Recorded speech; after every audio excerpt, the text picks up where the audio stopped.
Schofel and senior writer Corey Clark. Your weekly dose of all things FSU, pistols, and pies starts right now. Here's Jeff Cameron. The Seminole Headlines 93.3 Real Talk Radio and Warchant TV begins right now. He's Corey, he's Ira, I'm Jeff. We're here. Gentlemen, how are you? Fantastic. Wonderful.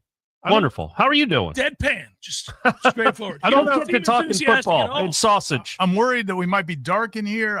The lights were blinding us, so I turned them up a little bit. But usually you're our lighting coordinator, so I'm not sure if the lighting is okay on the side of the. Looks good. You look great. All right, yeah, great. Everybody looks good. Yeah, no I feel glares, good. nothing. Everybody looks good. All right, great. Perfect. Nothing bouncing off the forehead here? Well, you're bald. I can't do anything about it. What are you going to do? I mean, Ira's got an ever-expanding forehead. You have. Settle down. I've got an 8 head. It's all right. Look, it's just improving. We're all bald, man. It's okay. And we're not all. No, I would give anything to have Ira's hair. In there. Yeah, you are hanging in there. Hang By a it in. strand. I don't know. I'll show you the video. Yay, sausage. There we go. Register sausage. It's a good way to. Did y'all do it for Change July the 4th? subject. Did you have any sausage for July 4th? I don't think we did, man. You put us on the spot like that. You Yeah, make a man. I mean, Too busy getting your fireworks shows ready? I thought I did. We didn't know. I know I have a good excuse because Oh. I went up to Velo, not to cross brand right now, but yeah, I went up there and we had lunch with a bunch of friends. And they supplied all the food. They were like, "Don't bring meats. We got all the meats." We got the meats. So I didn't bring any. Did registered. they have register sausage? No, they had other stuff. It How was up many- in Thomasville. How many registered sausages in a bun could you eat in 10 minutes? In buns? Yeah, like you were in a Nathan's. You were in the registered sausage eating contest. Man, if somebody dunked their registers in you'd water, slap 'em I in the would face. definitely slap them. 4. I think I could eat 2 in 10 minutes. 10 Throughout minutes. the course of a day, I think I could 3. eat 5 I'm probably. going to cut the difference. I'm Okay. going to 4's a lot. James B says he cooked up 3 packages of registers. So Okay, that's all right. quality right off the bat Housed there. them all in James. 10 minutes. Yeah, that's good. James B should be the one doing this promo. Good job, James B. But if you want your registered sausage, go to registermeats.com. It is they'll deliver to you wherever you are in the continental United States. And if you're in this part of the country, Florida, Georgia, Alabama, the Carolinas, we're pushing more into South Florida. Everybody in South Florida does not have it apparently, but talk to your Which is meat manager ridiculous. and explain to them you want your registered sausage. It's better than the other sausages they have, and they'll have it. Ben and his team will get it done. I can't watch any of the Nathan's hot dog stuff. I said it yesterday on the show. I root for the contestants to die. I want them to puke. Well, I hate it. I think it's more. I would rather be there in the crowd watching it from You like 20 would? rows back because you're not up close on their face as much. You just see the numbers changing. Getting up close on that the sloppy entrails getting connected, it's like really falling off of disgusting. his mouth is really, really disgusting. And then you eat. So Joey Chestnut apparently holds 55 world records in Good different eating contests. By the way, Ben, registered sausage, you have your own contest. That's number 56 right there. I don't know what his appearance fee is, but get him there. But there he ate like 4 apple pies in 10 minutes.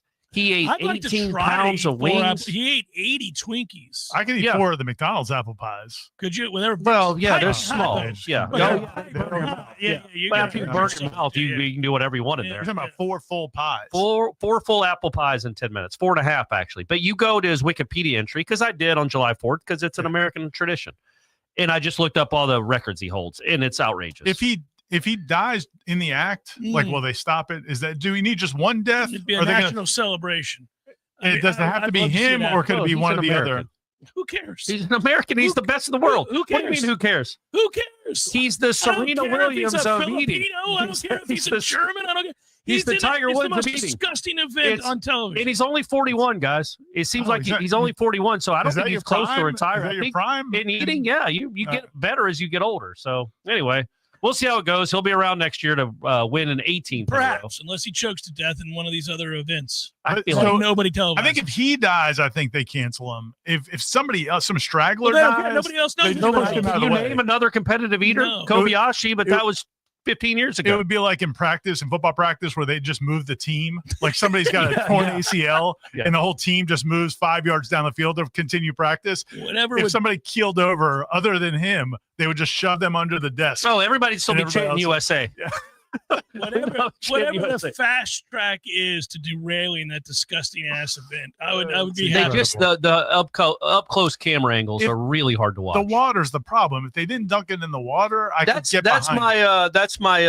what the contest I want to have is I want to see legitimately how many legitimate hot dogs Joey Chestnut can eat in 10 minutes without the nonsense. Is it 3? It can't be much because it just takes a long time to eat a thing of bread. 70.5 to 3. But you have to chew the bread. Like a wind-dated time and track. Like you can't eat a piece of bread. Like you can't eat one piece of bread in like a minute. So I feel like it would slow him down to like 3 or 4 a minute, or 3 or 4 every 10 minutes. I miss the days of being able to eat in excess like that. Like the ability to have 8 Taco Bell tacos or something, or 12. Like in college when you're maybe a little hammered, and next thing you know, you're having 12 Taco Supremes. I don't know that I ever ate 12. I ate a bunch. Taco Bell did a thing once. They did a throwback where it was like 70s prices or something when we were in college. It was like 39 cents or 49 cents for a hard and soft taco. So we went through and we ordered like 1,000. There was like 6 of us in a car. And then like 2 weeks later, we went back and did it again. And they said the total. And instead of being like $20, it was like $75. And we're like, you're like, throw it back. No, we just drove away. Yeah. Sorry. All these years later, I'm glad you're apologizing to that poor Taco Bell worker. Yeah. Hopefully they didn't make them. That just brutalized. Well, what's on your mind, boys? Where do you want to go? The big to-dos with Kennan and Rankins since we last talked? Big recruiting wins. Corey, you wrote a column about the recruiting. I did write a column about the recruiting, and I hope I was I try to be measured in everything I write, and I know who I'm writing about. What you're most notable for? Walking both sides. I will write. I will walk a fence. There's no hyperbole. I'll be hyperbolic all the time, but when it comes to writing, I usually try to see both sides, because at Florida State, having the 12th ranked recruiting class in July isn't that big a deal. But coming off 2-10 and having a 12th ranked recruiting class and beating out some of these teams that you're beating out for these kids is a big deal. You know what I mean? Like they both can be true. Like you don't have to do cartwheels because they're 12th in the country. But 2-10 teams are usually 71st in the country in recruiting the next July. They're 12th and they're ahead of Texas. I don't envy anybody, you or anybody else, that has to write about recruiting with all the changes that and I also make that point abundantly clear. I don't know how it's happening or why it's happening. Well, I think it's hard to. I mean, you did a good job of documenting like where we're at. I think that's probably a fair and measured point. Like it's a miracle they're 2-10, coming off of 2-10, and they're 11th in recruiting is amazing. On the other hand, it's just, again, this is us or any other program. How do you get excited? Because you know the season's going to dictate what's going to happen. It beats the alternative. I agree with that. I mean, the fact that that's happening is a plus. There's nothing negative about it. It's just that it's hard, I think, for the consumer, because you go, oh, well, that's cool, and they're doing better. If they suck this year, it won't matter. But doesn't it excite you that if they don't suck, if they can recruit like this off 2-10, doesn't that portend to, if let's say they win 9 games next year? Yeah, you would won't think. They be able to take a big leap in recruiting because they can recruit like this on 2-10? What are they going to be able to recruit like when it's 9-3? Yeah, I think it's a combination of things that are working in their favor right now. Even though they didn't fire their head coach, they did replace a bunch of other assistant coaches, so you do get some of that kind of new car smell. So that's a positive. They also brought in like 1,000 kids for official visits this summer, which was aggressive, but I think it was a shotgun approach. I mean, they went after a ton of different guys, brought them in for visits. Literally, the number I think was 70 or 80 official visits, which is a lot in 1 month. I mean, each weekend they would have 15 guys on campus for official visits. Well, now it gives you, you're increasing your chances. They were volume shooters in this recruiting need to cycle. be when you're coming off of what they were. Right. So I think that was a positive. I think the House settlement going into effect, so now that they can offer theoretically similar payments or revenue sharing to what other schools are going to be offering, I think that's a positive. And I think you got some good recruiters. So it all works out. For now, and again, I think everybody understands that it's all tentative. Everybody gets that, but yeah, it's better than where you could be. And I think when you combine that with, the news of the last couple of weeks, the fact that, just the settlement details coming out and Florida State being well positioned, because, some people didn't, when the initial news broke that the settlement was happening in the ACC, some people were like, oh, the FSU backed down. And it's like, it took, even though we reported at the time, even though Ross Dellinger, other people reported at the time that no, FSU and Clemson did really, really well. They straight up won. people don't, a lot of people didn't pay attention to that, but now you've had that come back in the news cycle. Recruiting's going well. It just gives you some positive feelings, I think, at a time of year where FSU fans really need it coming off last season. And hopefully that'll carry over into, ACC kickoff. We'll see where they're picked. I don't know. Where do you think they're going to be picked? Oh, that's a good question, man. I would say somewhere in the neighborhood of 7th or 8th. That's right where they want to be. That's where that's Norvell's Briar Patch, baby. Don't pick them number 1. Tommy's going to go, good luck with that, Clemson. Yeah. And NC State, in Louisville, Miami, and Louisville, and Virginia SMU, Tech. Virginia Tech. And SMU, yeah. Keep going. Yeah. No, I think 7th or 8th is probably, don't you agree that's where they'll be picked? I think we'll all be there. Yeah, it'll be somewhere in the middle. And it matters not at all. It just matters doesn't. it literally matters not at all. They might have been picked to win it last year. I'm sure they were. I think they pretty much were. Yeah. And they actually, I don't know if y'all remember, but they actually did not win it last year. If you flipped where they were picked, that's where they ended up. A couple games here or there. Look, man, football's a funny sport. You get a good break or two. It's not a round ball. It's inches. Yeah. It's not a round ball. No. Sometimes it bounces funny ways. If Georgia Tech misses that kick. And the home team has an advantage. Of the ball doesn't go off Morlock's face mask right to their guy. To SMU guy. Yeah. If Notre Dame had decided not to show up that day. There are a lot of ways the Noles could have picked up some W's. That has been one of my ironically favorite conversations during this offseason is like how many times people have mentioned to me either that they went to Notre Dame to the game. I did.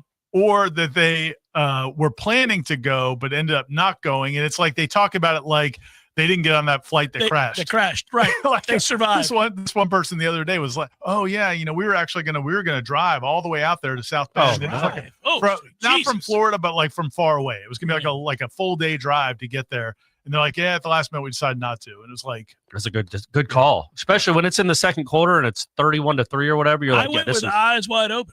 Yeah, I told the kids, like Creed. I told my wife, just like Creed. Well, that's who I was. It was like a Creed concert. Well, their arms wide open, but I said to Christy, because she doesn't pay attention before the year about where Florida State's going to be at, or even during the year, she'll be like, "Oh, did we win?"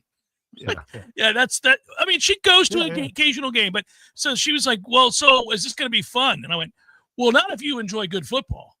And I said, if you enjoy good football, this is going to be like extracting teeth. We're going to get killed. And I don't know that I predicted 52-3, but I certainly thought we would lose lopsidedly. I said, look at it this way, babe. It's for us to go to Chicago with the kids and have fun, which we did. I ran into you at the museum. Yes. We had a blast. But the whole thing I was like, the football game itself is going to be brutal.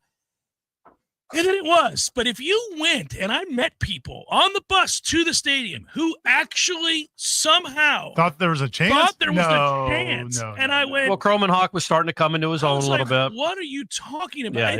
It's so hard because people spend good money to get on those buses to drive. You want to have some hope. No, you don't. Well, right. You could be pragmatic about it. And there was a guy next to me, and bless his heart, he was older, and he was like, I don't know. I think if we're still in it at halftime, we got a real shot. Game pressure on that Notre Dame team. Because they're fighting for a playoff spot. Yeah, you're right. I wanted to give him a hug in front of his wife. I would be like, this poor man. Is he always this optimistic in the face of overwhelming evidence not to be? And but he was a believer. Well, I don't think we're going to feel like that going into, of course, I would have said the same thing last July too, but I don't think we're going to feel like that going into really any game this year. You wouldn't think other than Clemson? We'll see. Even Clemson, man, you wouldn't like think. Clemson, I think is going to be a good team. They lost 4 times last year. They weren't world beaters, and Texas ran all over them. No, that was a very good Texas team, but Clemson wasn't world beaters last year. I expect them to beat Florida State. I'm not going to sit here in July, but I think it's not going to be like that Notre Dame game where no chance. Why even show up? No chance. I think Florida State will at least have a puncher's chance in that game. Well, I mean, if they can run the ball. And running the ball, but also having a dynamic player quarterback. That was the thing even before DJ got hurt. And I think when DJ got hurt, in hindsight, was not a solution to the problem. But at the time, you just, once you realized DJ wasn't going to move around and they couldn't run the football, you just went into not games a lot of great receivers. So I think that's the difference about this team. And we'll see, as long as Tommy stays upright and as long as that's something we should talk about though. You drew some heat on the message boards for your disparaging of Tommy Castellanos and his portrayal. I didn't disparage Tommy Castellanos. The climb. Well, the climb was ridiculous, and the climb is ridiculous. No, but you in some of your comments, What are y'all talking about? What's the climb? Oh, the video thing, the Yeah. videos they do, the produced videos. Yeah. I did not realize to the extent that I could. So I haven't. I'll be honest. I haven't been on the message boards lately. Yeah, there's a pretty lengthy thread about So they're it. upset. What was Jeff's So take? I want to I hear went this. back and watched it. Oh, what I said? Yeah, Okay. because I was, it's one of those things. A lot of times people go on our message boards. There's a lot of people that haven't seen the climb, so give the whole context. All right, so real quick, so FSU puts out a series. Most of the people watching this know, but it's a series that comes out periodically, and they'll do like behind the scenes. It's kind of an inside Seminole look. Productions. It's in-house. It's the kind of thing like ESPN did with the season back in the day. That's the idea. Is like they're giving you an inside look behind the scenes, promotional. It feels stuff. like a documentary, But it's promotional. Well, anyway, in the one they did this past week, Tommy, there's a 6-7 minute feature on Tommy Castellanos. It's pretty effusive. And it's not just the way the players and coaches talk about him, but also the narrator, TC McGuire, I've known since I've been in radio. He's got that voice. That he's on all those things. Yeah. Well, it's just talking about Tommy like he's already coming off of Jordan's 2023 season, 2022 season. Like it's building him up and it's building them, which is what you should do. Sure. But it's over the top. And then Jeff comes on the other side of it and like just makes fun of it, which is fine. Right. But you did, I think in my opinion, I think you had a couple things. You said a couple things basically to emphasize your point, which we all do. They were a little hyperbolic. I think you might have said he sucked at one point. I said he hasn't been any good as a college football player. You might have said sucked at one point. I don't think I did. Well, I watched the tape. You did. Okay. You just go. You're free flowing. You're in the moment. Yeah, but I have to go back. It's like asking a jazz musician, "What note was that?" Man, I'm just going. I don't know. He hasn't been very good by any definition. He has not sucked though. That was a little too far. All right, he stepped over the line on that one. Right. I'm throwing a flag. That's always my point with Jeff. If he sucked, then what was Brock Glenn last year? Right, but that's really sucked. But that didn't make the climb. No, but I'm saying like if the word suck in general, when you say somebody sucks, well then what did Brock Glenn do? Suck worse? Like sure, there's different different variations. Brock Glenn, I'd have been like, holy moly, that would awesome. I might not have brought that up. There are different degrees of not being good. Like there's horrible and there's had some moments. There are some metrics that are not very flattering. No, I'm talking about the Tommy actual word. The word choice of suck. All right. That's so what define your terms. Yeah, fine. He hasn't been a very good college quarterback. He's not worthy. What he's done so far is not worthy of that. But I think it goes back to what they're trying to do. Like they are trying to. They built. I mean, everything they've done. So I said I thought they were trying to sell some tickets. Sure. And try to engender some excitement. But coming off of a rough season, they did it. Was this going to be broadcast no matter what, or was it after he came out and said Alabama's in trouble? They can't stop me. That they're like, let's. It was worked on for a long time. Yeah, these things go on for weeks. And in fact, like a lot of the footage was from when they went to Wild Adventures, which was when that was before his comments. It was when all the newcomers arrived, like in June. I didn't watch that one either, but every time they go to Wild Adventures, it's another reminder that Tallahassee needs its own theme park or something. That is a long way to go. Valdosta. I mean, that's a long way to go to ride down a slide and look in. It's a big deal. You know, when we were working in Thomasville, Wild Adventures did advertising in the South, across the South, because they bring people in from all over. You know where at the time their biggest draw was?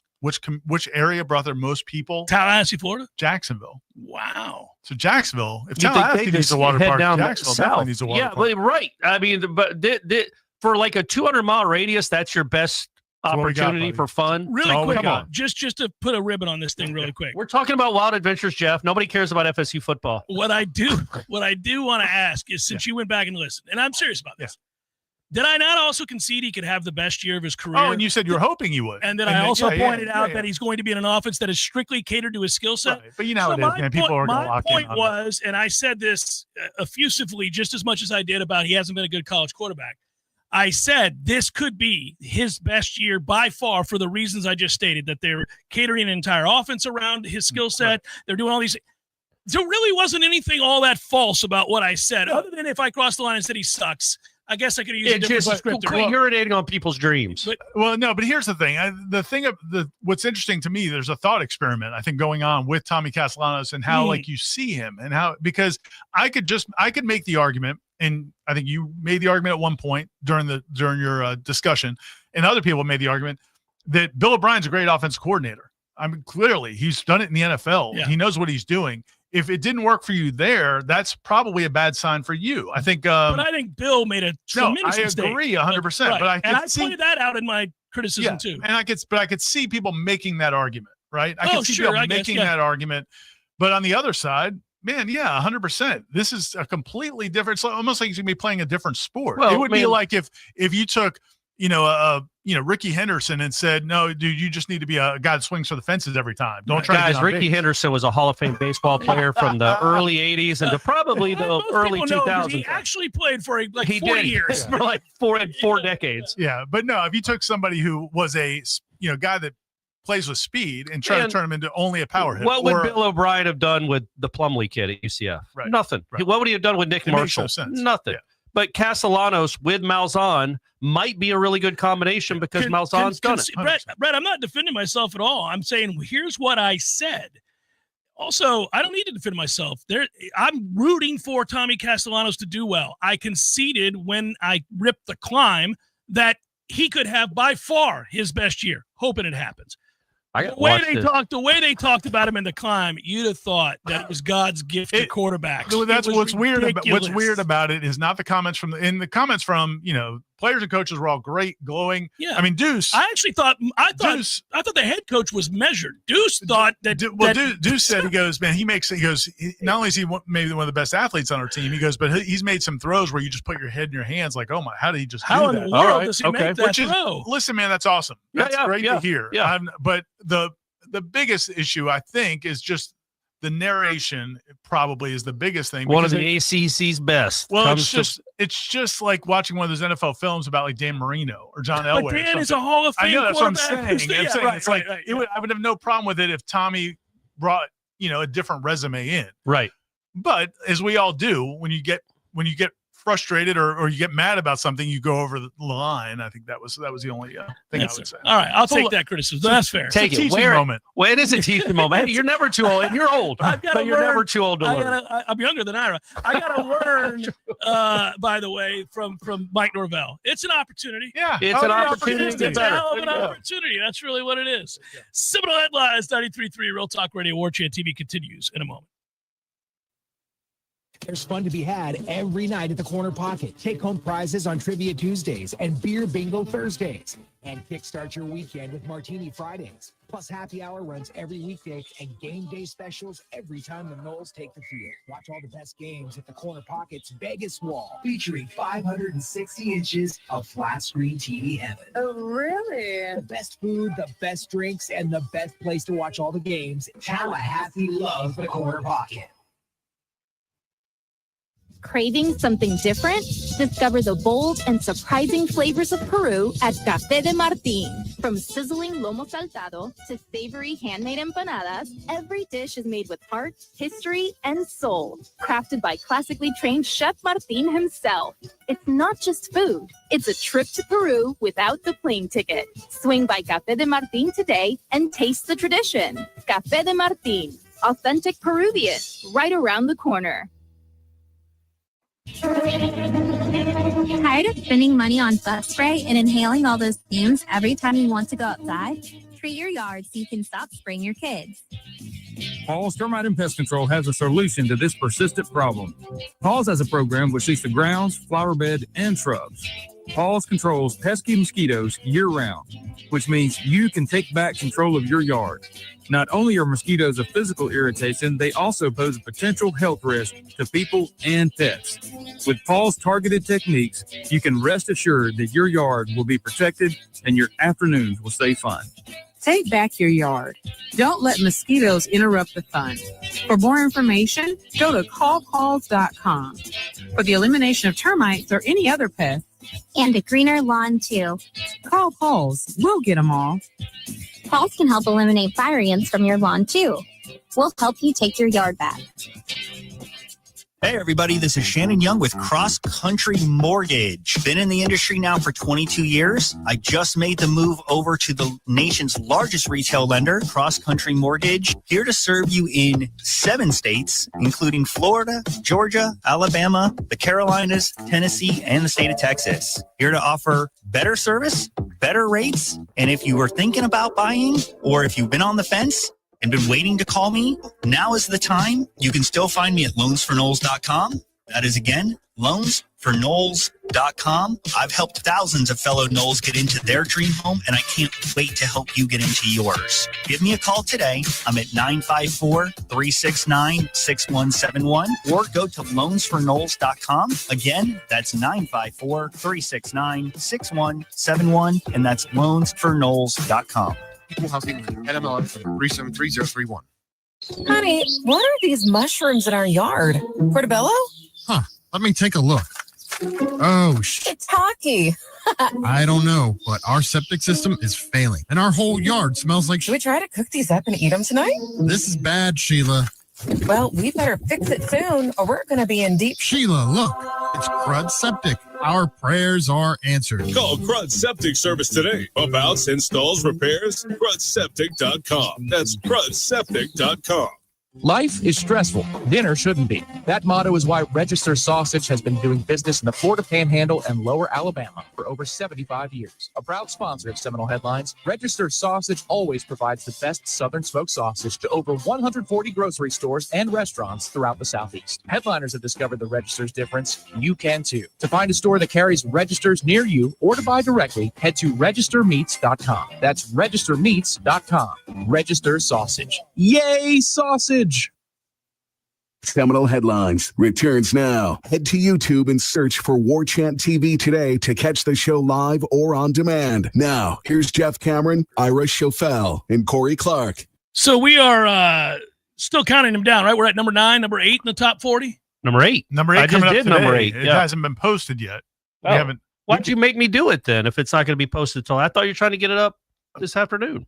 It's going to go. Sorry. A little look behind the scenes here. We got the arguments of staff members. I had to get up at 9:45 to write that. Right. No, actually 10:15. I forgot. I woke up at 9:45. And you thought, oh man, I got to rush and get this done. I got to get in the shower.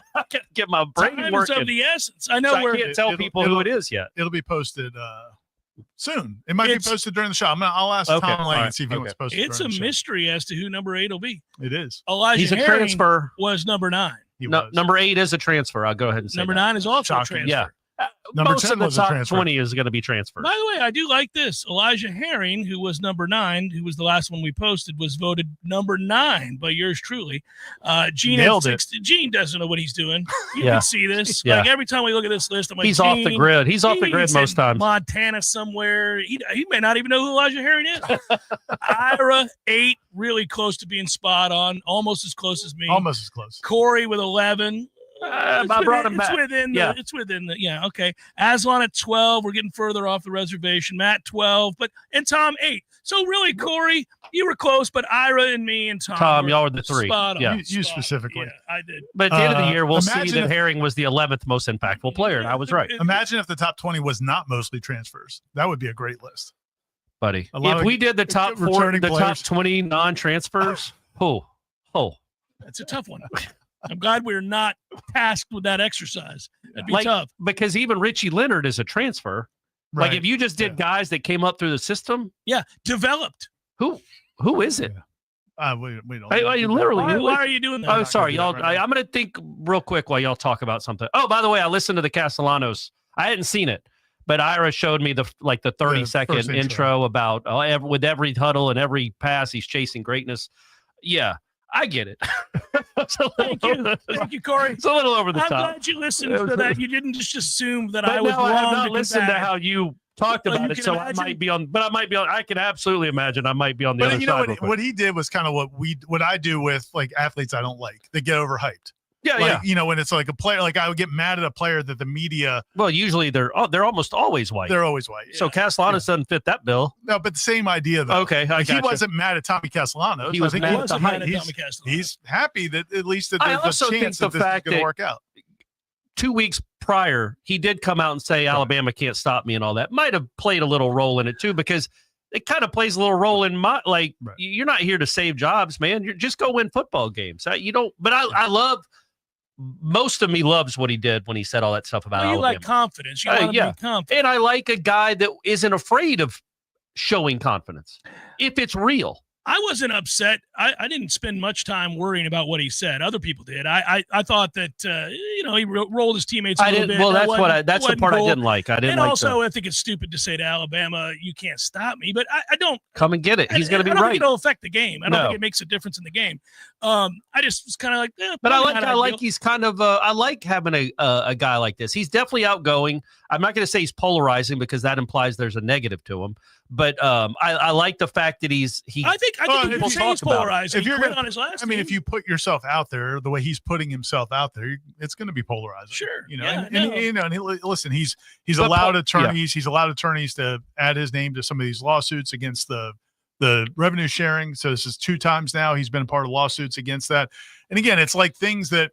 There's definitely a portion of the fan base who's like, you know what, man, we just don't need any of that. Can you just play football? Show up and play well, right? Yeah. So that's going to be important. He needs to play well. Yeah, when he's running for 140 against Alabama, nobody's going to care about it. 140 and 3 tutties. If he's great, they won't care. If he's awful, they might care more. But that won't be the reason that I'm critical. And none of that colored what I had to say. I gotcha. The climb. I just thought I was actually kind of more making fun of the climb. He caught more strays than maybe he should have in my comments. I just thought the climb sounded ridiculous, especially because he hasn't been a plus player. Well, and he hasn't done nothing here. Look, those things are tough to do, man. Those things are fun to do in a 2023 season. Yeah, that's true. So, like last year, they just scrapped them. They stopped doing them. Well, I kind of thought it was weird. Like, I wondered, Tom brought up the fact in that same conversation. He was like, well, I think it's interesting that Norvell would have signed off on this. And I said, did he? Does he? Does he have – he has final say. It's his program. But this is a Seminole Productions. It's in-house. They've got to have content. They've got to produce something. Somebody else is writing that. He didn't write it. Right. So I'm curious. That would be the ultimate micromanager. Let me see the scripts. Yeah, let me see this script. No, change this to greatness. But I wondered before the narration occurred, before TC had to read what was on the paper, did they say to Norvell, what do you think of this? It's very possible it's him. If not him, then maybe like Bruce Warwick, his chief of staff. Because to me, I think I would have been like, oh, that's a bit much. But, it's just a tough situation when that's the inherent nature of these types of things is you do want to build everything up. It's funny. I went on the FSU has that Unconquered channel on Roku. Like they have an app, the Unconquered app, where you can go watch. And if you haven't streaming services, you can pull up the app and they'll have like archives they have some of the season, that 2004 thing. What? Really? Yeah, there's a bunch of stuff on Roku. This is thing? If you go to find the Unconquered. Do they have any of this? They have headlines? I have not seen that. Ought to. Yeah, but it's all FSU content, but it's a lot of what they have. A lot of is like highlight videos from the lost decade, like 2006 highlights. Oh, the Wake Forest. You remember the Wake Forest games? Who forgets it, Corey? Somehow the other day I just started going through them and watching them. Some pretty good Wyatt Sexton highlights, by the way. Shout out Wyatt. Was it the Virginia game? Where he just thrown it all over the lot? I forgot he came in the Clemson game and played well.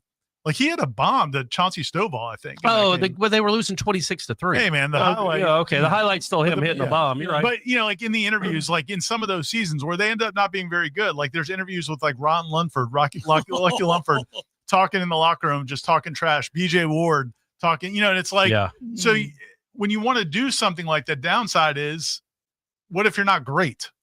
So now how do you handle that? It's a tough situation, especially preseason. You want to build it up. So I guess I'm just giving them the little bit of leeway in the sense that I don't know what you do if you're coming off a 2-10 and you want to do something like that. It sucks. I don't know what you do either, because you don't have a lot of guys that have a history of success that are going to be part of the starting units. Like if you had built up and had great seasons with a group that then had a bad season, you'd go back to the great season and be like, well, none of those guys are here. Yeah, but those guys were all gone. So you're kind of stuck. I get being optimistic. I just felt like it was What's like when our buddy Tim Linnefelt used to be the writer for Seminoles.com. It's a tough. And after some of like the Willie games, we'd be like, hey, what you writing, Tim? Yeah. I mean, what are you going to say? Well, when you work for state-run media, it's got to be tough, man. Yeah. What do you say? Like, well, that was a great 32-yard drive that ended in a field goal in the second quarter. Yeah, but we lost 42-3. Gave up 42 unanswered for that. And Tim did his best he could. He also is no longer employed there. But, that's the whole thing. That was a COVID hit, though. That wasn't. Oh, no, it wasn't. He didn't do anything wrong. Yeah. Right, yeah. But yeah, that's the challenge of those things. My favorite, whenever I think about like things like that, I was in a bookstore one time and it was in the bargain section. There was a season, like an inside the season thing where they had given a baseball writer access. It was the White Sox. It was somewhere in the 80s. And and they finished second in the division. And I'm looking at the book cover. I'm like, how in the world does this get published? Yeah, like, why is this? Because they thought they were going to. They thought they were going to be great, yes. and so this guy had he spent a year inside the program, embedded in the program. The book, I guess they had already done the rights. They did the book. It'd still be interesting to read it, even in the inside of it. Buying a like book St. Bobby and the Barbarians was a really good book, and they lost the last 2 games of that year. Yeah, but there weren't a lot of inside access things to college football at the time. Like that was the Marlins did that on Showtime, like 8 years, when Ozzie was the manager, when they brought all those free agents and built the stadium, and then it ended up that whole nonsense that happened down in South Florida. But the Showtime had a weekly show inside the Marlins where they were following them around, all access. They just stopped it halfway through the season. I don't think anybody was watching. The team was horrible. Yeah. Nobody cared. So they could only do so many David Sampson interviews. Yeah. And they're like, we're just going to stop doing this. And they stopped doing it. They stopped airing it. The last one they did here, the season with thing that was on Showtime. That crazy one. 2016 season. Yeah. Jimbo, welcome in the clutter. Oh, yeah. That's an odd choice. So odd. But the greatest ever was the Charles Kelly birthday party that only Derwin showed up for. Yeah, it was tough. But I mean, it's like what? And then they had the thing where they had the promise notes. Who's the backup quarterback? Oh, Smag. Yeah, they had Smag, like Sean McGuire, some backup offensive lineman playing pool together, talking about Francois. Well, and it was like scripted. Totally, it was all scripted. Yeah. How do I reach him, guys? How do I get through him? Show him your heart, coach. Like I think even Jimbo in that moment, like I can't do this. Cut. Well, let's run it back. You would never say that. I appreciate that. But I would never ask your opinion. Let's run it back. Yeah, this doesn't ring true. Nobody's gonna buy any of this. Seminole Headlines 93.3 Real Talk Radio Warchant TV continues in a moment. This is meteorologist Paul Trombley with your Real Talk 93.3 weather update. Chance of thunderstorms this afternoon. Otherwise, cloudy skies. Picture this. It's midnight and you're lying in bed, scrolling through this new website you found, hitting the add to cart button on that item you've been looking for. After 15 minutes, you decide you've done enough damage to your wallet and decide to check out. But you remember that your wallet or a credit card is in the living room and you don't want to get out of bed to go get it. Just as you're getting ready to abandon your cart, that's when you see it. That purple shop button. That shop button that has all of your payment and shipping information saved, saving you time while you stay warm in your bed. That's Shopify. And there's a reason so many businesses sell with it, because Shopify makes everything easier, from checkout to creating your own storefront. Shopify is the commerce platform behind 10% of all e-commerce in the U.S., from household names like Mattel and Seminole Headlines to brands just getting started. Shopify gives you that leg up from day one with hundreds of beautiful, ready-to-go templates to express your brand style and forget about all the code. Tackle all those important tasks in one place, from inventory to payments to analytics and more. Spread your brand's word with built-in marketing and email tools to find and keep new customers. And did I mention that iconic purple Shop Pay button that's used by millions of businesses around the world? It's why Shopify has the best converting checkout on the planet. Your customers already love it. If you want to see less carts being abandoned, it's time for you to head over to Shopify. Sign up for your $1 per month trial and start selling today at shopify.com/warchant. Go to shopify.com/warchant. Shopify.com/warchant. Below last year's MSRP. Rogue now starts under $29,000 and Pathfinder under $37,000. There's more. Buy either one of them and get 0% interest for 60 months. Don't worry about tariffs. Nissan makes most of our vehicles right here in the USA, and that's why our cars cost less than last year. Thinking electric? Try Nissan Aria, our top-selling all-electric SUV, or test drive Nissan Leaf, the lowest-priced EV in America. Because this month, they both have 0%, not for 60 months, but for up to 72 months. So why not vacation in a brand-new car with 0% financing and prices lower than last year? Don't think about it, do it. Put your family in a brand new car, because this is the perfect time, and Kraft Nissan is the perfect place to buy your next car. Life is stressful. Dinner shouldn't be. That motto is why Register Sausage has been doing business in the Florida Panhandle and Lower Alabama for over 75 years. A proud sponsor of Seminole Headlines, Register Sausage always provides the best Southern smoked sausage to over 140 grocery stores and restaurants throughout the Southeast. Headliners have discovered the Register's difference. You can too. To find a store that carries Registers near you or to buy directly, head to registermeats.com. That's registermeats.com. Register Sausage. Yay, sausage! Seminole Headlines returns now. Head to YouTube and search for Warchant TV today to catch the show live or on demand. Now, here's Jeff Cameron, Ira Schofel, and Corey Clark. There you go. Good job, Hop Knoll, coming to my defense. Somebody had to. We weren't. It's right there. He pointed it out. O'Neal Cruz is in the O'Neal Cruz in home run derby. Well, he can't strike out. That'll be nice. That's what I told Ira. He might swing and miss a couple times. He might, but if he hits it, it'll be further than anybody else. Yeah, he'll hit him really far. He could put on a show. Corey offered me tickets to the Braves series last weekend. I didn't take him up on it. You had a chance to enjoy the sweepage. It would have just been game one, though. You know how weird would it have been that we, as a group at Warchant, would have had something like this? I go to Pittsburgh and watch the Pirates beat the Mets in historic fashion, 31-4, most lopsided series. Then in Ira goes to Atlanta and watches his team sweep mine. The Braves. First sweep of the Braves since 2015, I believe, is what they said. Would have been something for who? The Orioles? I mean, all right. I know. Sounds good to me, though. I mean, we don't play all that much. Well, you guys got everybody locked into long-term deals. Definitely didn't sweep them the last time I went with you. No, that's true. Other games. I'd like to see the Pirates someday sweep the Braves, and it's probably not in the cards anytime soon. If we get them this year, it would have to be this year. Get them this year, yeah. It would have to be this year. Horrible. We shall see. But they are, but they're also beat. They're beat up, but their offense sucks, and the offense isn't beat up. They just suck. So that's not great. Going back to Tommy real quick, just the some people have been discussing on the message boards also, just the who should go to ACC kickoff. I've looked the last 2 years quarterbacks, because some people feel like maybe he shouldn't go because of just all the comments he made about Alabama. I think he definitely has to go. He should go. Over the last 2 years, you think they'll talk to him before they go? Oh, I'm sure they've had conversation. They'll have a conversation. Hey, my man, double down, triple down. Yeah, you're not scared of them because they expanded it. Remember, it used to just be 2 players per team. Now it's like 3 or sometimes 4. Actually, I think some teams brought like 4 players last year. Florida State brought 3, but pretty much everybody brings your quarterback. I think Florida State was one of only 2 teams last year that didn't bring the quarterback.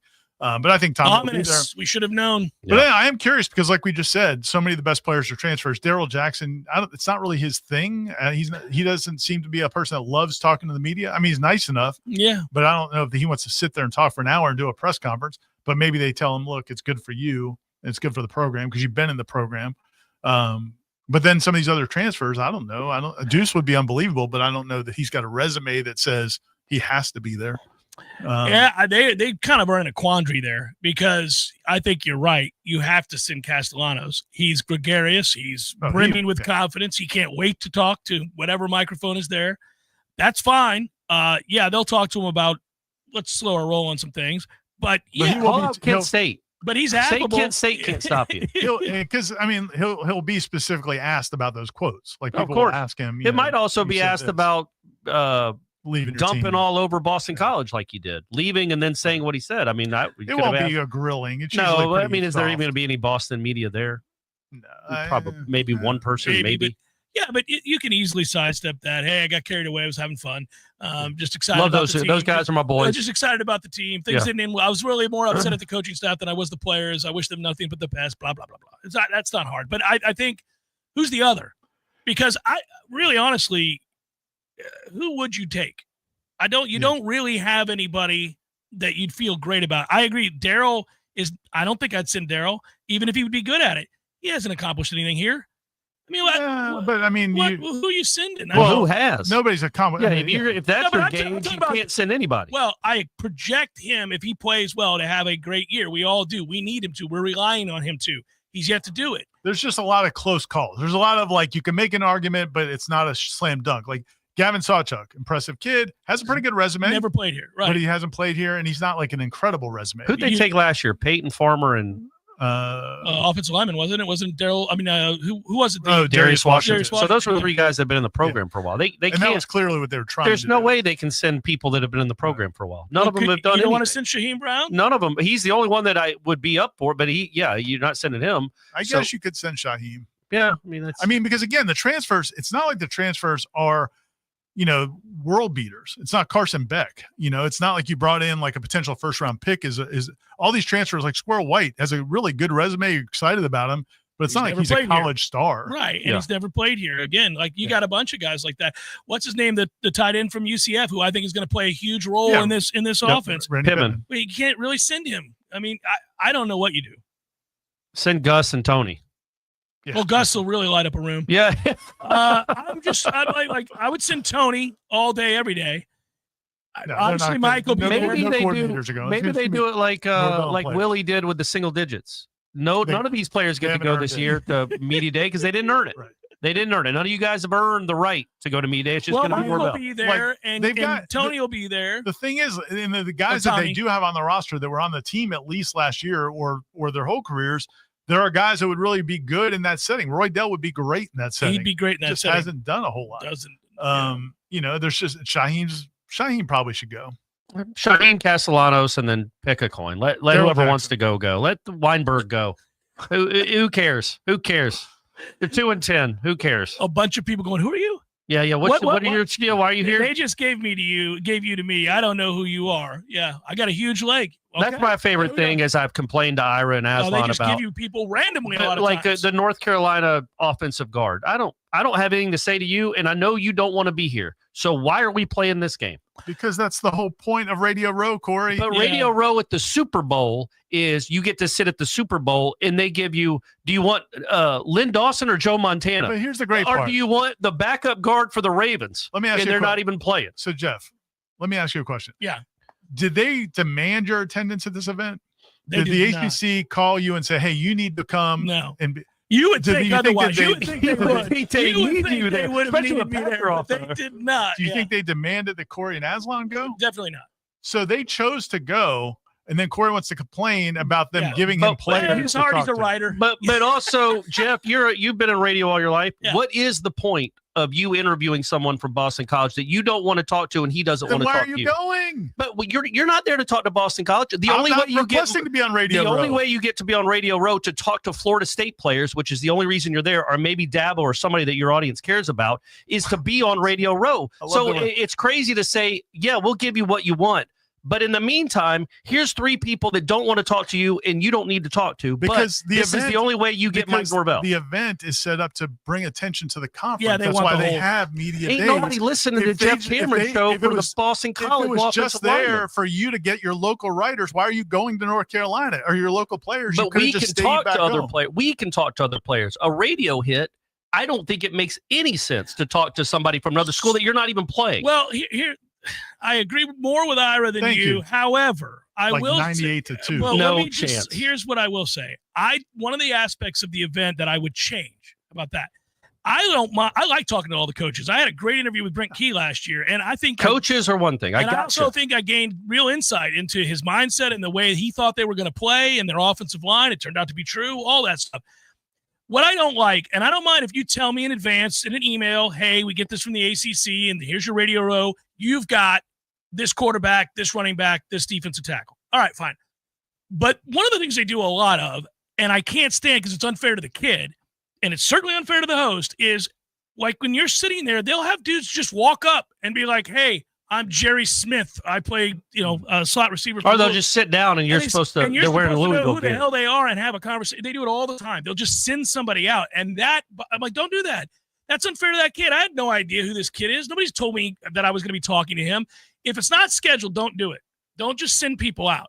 Have specific, at this time. Just so, since you're bringing it up, the reason that happens occasionally is because if there's somebody that was supposed to be given to you at a certain time, but they don't have that person, and then somebody else is available, they'll just say, hey, do you want this person? And then the problem is in that moment, do you want to say, no, I don't want this guy? Yeah, you're up against it. You kind of have to take it. Usually, so I'm not saying it's ideal, but my point is it's the whole idea of the process isn't just for you to go up and get the players that you cover. Right. And I get your point, Corey. It would be great if you could only get Clemson guys and Miami guys. But that's not how it works. Or guys that are on your schedule. Guys. Everybody wants Clemson's guys. You say everybody as if it's a mayhem at the Charlotte, whatever hotel. 50 tables there. I mean, it's Herb FM in 2 radio stations. Dude, you don't look at them. There aren't that many people doing interviews. There's a lot. TV station or radio stations from around the Carolinas. Jacksonville comes up. Yeah, Atlanta. I mean, there's all kinds of people.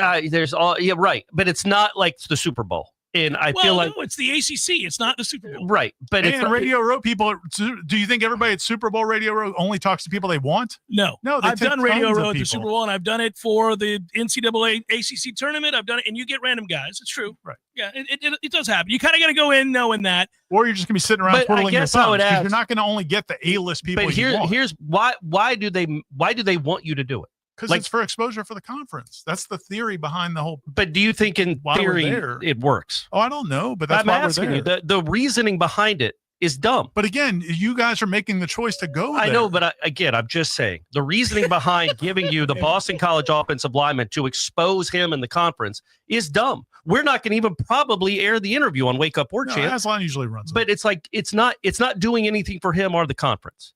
So what is the point of it if it's not doing whether they've been doing it forever? I think kids learn something about how to interact with the media the more they do it. Well, then I'll teach a class. But but you're not going to do that. And moreover, I do think it works for them. I get your point. It can be frustrating. It can be somewhat useless at times. But that is the event to expose the conference. But it's the same thing with it's the same thing with a lot of the interviews we do after practices. Yeah, I agree. Like again, this is I guess maybe a philosophical difference. But if a player comes in and they brought him in to talk to us, and you may not really care too much about him, and you want to just walk away, I'm going to keep asking him questions because there might walk be away. something. How rude would that be? We're sitting down. Have kind of walked away. Probably. I can't walk away from a. I'm talking about like in a post game. Oh, post-game. Imagine me just standing up like this guy again and walking out of the room. I will say I am fortunate. I don't have to write stories for Warchant.com. I have to do a radio show. I can walk the hell out. My thought process, and again in post game, so like we'll be after the game, they'll bring in a couple players. And like Corey will be, I got so-and-so. And I'm like, man, I saw you leave so-and-so after 3 minutes. Well, Corey asked what he wanted to ask and walks away. He doesn't care what Brendan Sinone's going to ask. Well, I'm going to think and listen to the whole thing because you never know what you might get. Right. But that's the same thing with those interviews. Well, Aaron's the guy that when for basketball, for example, they'll bring in the coach. Well, the last few years, the winning coach from the other team and the player. Coach. And there's nobody there really asking those guys questions. But they brought them in. Yeah, so Ira will ask the kid a question because he's there, which I get is a nice thing. I got to the point where I don't need to do this anymore. It's their fault for bringing this kid in. Nobody asked for him. So I'm not going to just play the game because they want me to. If I don't have anything to really ask the kid, I'm not going to ask. Ira will. And that's a good thing. That's a good Corey. trait. Thank you, Corey. Oh, it is a great trait. Do you feel immense pressure in the moment? Like, I got to think of something to ask this kid? Well, dude, the greatest ever was that press conference when Aslan and I went down to, I think Aslan was there, when we went down to Orlando for the press conferences before the Oklahoma game. Like we were there early. Aslan and I got there day one.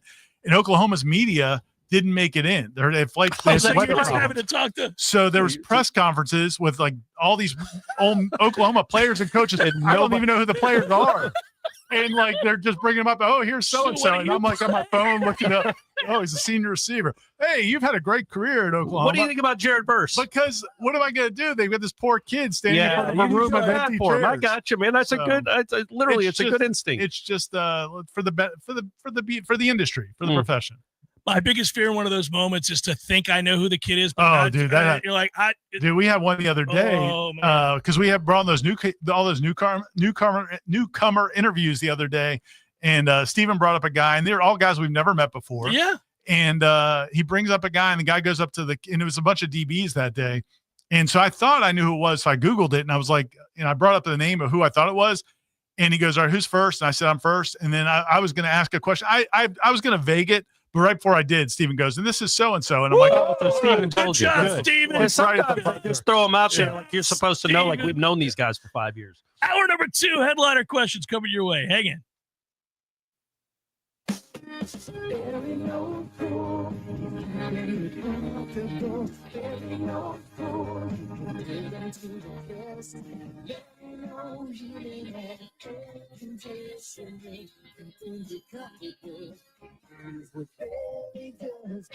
No matter how busy life gets, your home is the place where your family and friends show you they care and celebrate with you. That's why the professionals at Barano Heating and Air Conditioning always make sure your home is comfortable. Just like those who matter to you most, Barano will always be there for you. This is Tyler from Barano Heating and Air. Now you can schedule an appointment, purchase or renew your service agreement, or pay your bill from your mobile device. Any day, anytime, anywhere. When you turn to the experts at Carrier and Barano Heating and Air. Online at baranoac.com. FSUFootball.com. Florida license number CAC 1816186.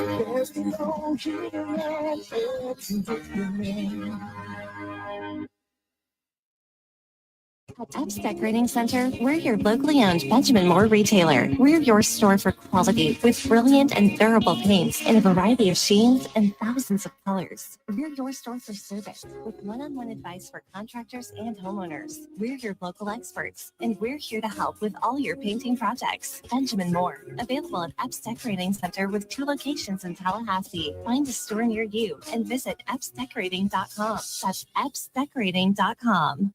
This week's Legacy Moment, brought to you by Cornerstone Memorials, remembers Officer Miguel Santiago, a beloved member of the Tallahassee Police Department.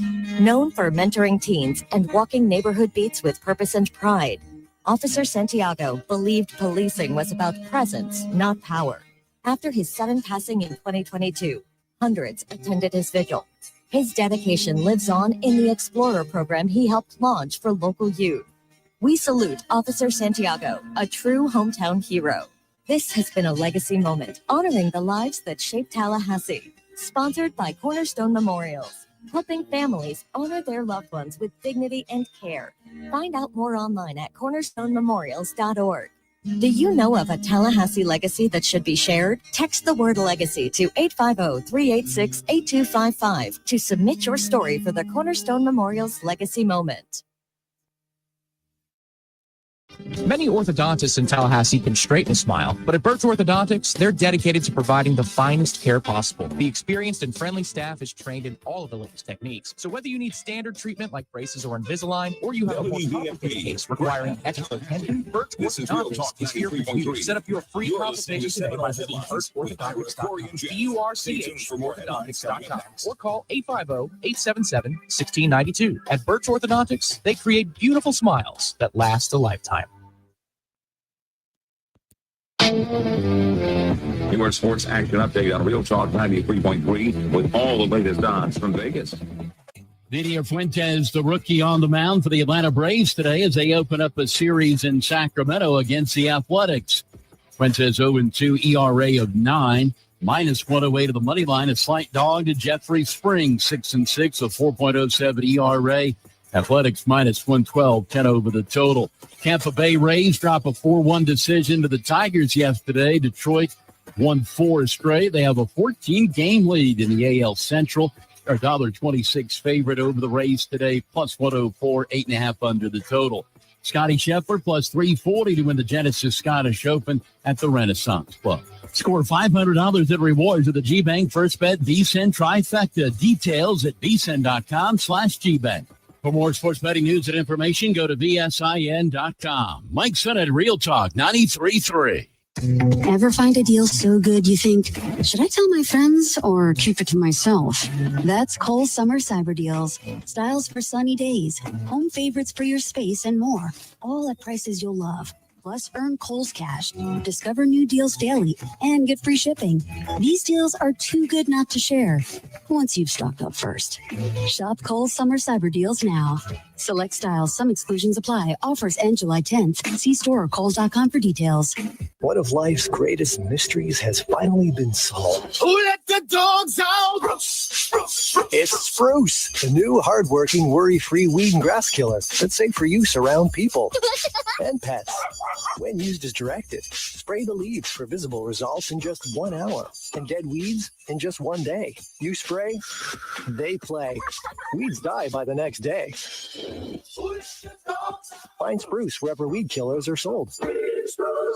Feeling sluggish? Wake up your body the right way with Vigor. The all-new Vigor Cold Plunge Tub from Hot Spring Spas is now available exclusively at Pinch a Penny Pools and Spas in Tallahassee. Boost circulation, reduce inflammation, sharpen your focus, and more. Elite athletes do it daily, and now you can too. Experience the power of cold therapy in your own home. Come see the Vigor Cold Plunge, available only at Pinch a Penny on Capitol Circle Northeast and Greer Road. AC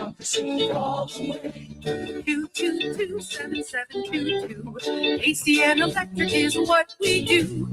Service, repairs, and installation too. 222-7722.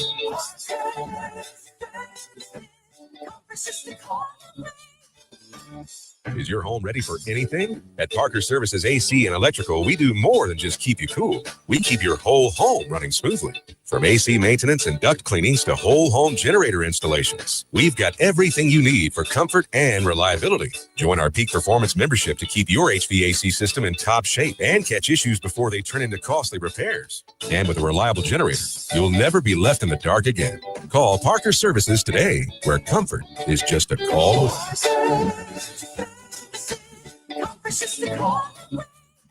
Florida license number CMC 050334 and EC 1301240. From the championship stage to coaching change and everything in between, Warchant.com remains your home for the best FSU football coverage in the business. Brutally honest columns and features, market-leading multimedia presence across video and podcast, the largest FSU fan community with a staff that combines for over 100 years of experience covering the Noles. When change comes, Warchant.com is your home for analysis from every angle. Warchant.com, your ultimate Seminole sports source. Sign up today. It's time for Seminole Headlines, featuring Warchant.com's Jeff Cameron, managing editor Ira Schofel, and senior writer Corey Clark. Your weekly dose of all things FSU, pistols, and pies starts right now. Here's Jeff Cameron. Hour number 2, Seminole Headlines 93.3, Real Talk Radio, Warchant TV. Headliner questions coming your way. It was a pseudo echo, broke up the no-hitter. Broke up the no, or at least the perfect game. The perfect game. I walked somebody on 4 pitches. Lost it for a moment, guys. Yeah, that's fine. Got to get it back. You got squeezed on the second. We're got a little frustrated. Overthrew on the third. We will do as we always do. We will say a hearty thank you Thursday. By the way, a little checkup for the youngest at Birch Orthodontics. Really? Yeah, just making sure everything's good. He's had those Invisalign. Okay, I think Dr. Birch just wants to have you come by and talk. Just talk a little Florida State football. Yeah, she's just extracting cash out of my account. That's what's going on there. I kid Dr. Birch. She gets mad when I do that. That's not how it works. That's not how it works. Of course not. You know how much you're going to pay ahead of time, and then you pay it. Then you have monthly payment plans, right? They'll make it work. Yeah. And if you in perpetuity. And if it's a complicated case, they'll work with you. And, just incredible staff, incredible work they do there. They've been doing it for over 20 years and also giving back to the community all the time, which is really. That is true. 100% true and awesome. And one of the things she does, I think we've talked about before, but like during the summer when the teachers go back to school to do their pre-planning before school starts, she'll send lunches over there for some of the teachers and just always looking to give back to the community, and they do tremendous work. We've all sent our kids there. A lot of our friends have. A lot of famous people you don't even know, or that but you don't know that they did. All the movers and shakers in Tallahassee send their kids to Birch Orthodontics. At birchorthodontics.com is the website, BURCH, orthodontics.com. And they have, as we said, free consultations, payment plans, and tremendous work. Burke says our final 4 games are a bear. By the way, this is interesting. He brings this up. This came up today in the bonus hour when this hour concludes. Tom and I were talking about this. I don't know. I'm starting to look at the schedule again. Right. And moreover, I'm starting to look at the schedule and the opponents and their opponents and what are they coming off of and how it lines up. Burke's observation is 100% correct in the addition of the fact that there's some problems prior to this.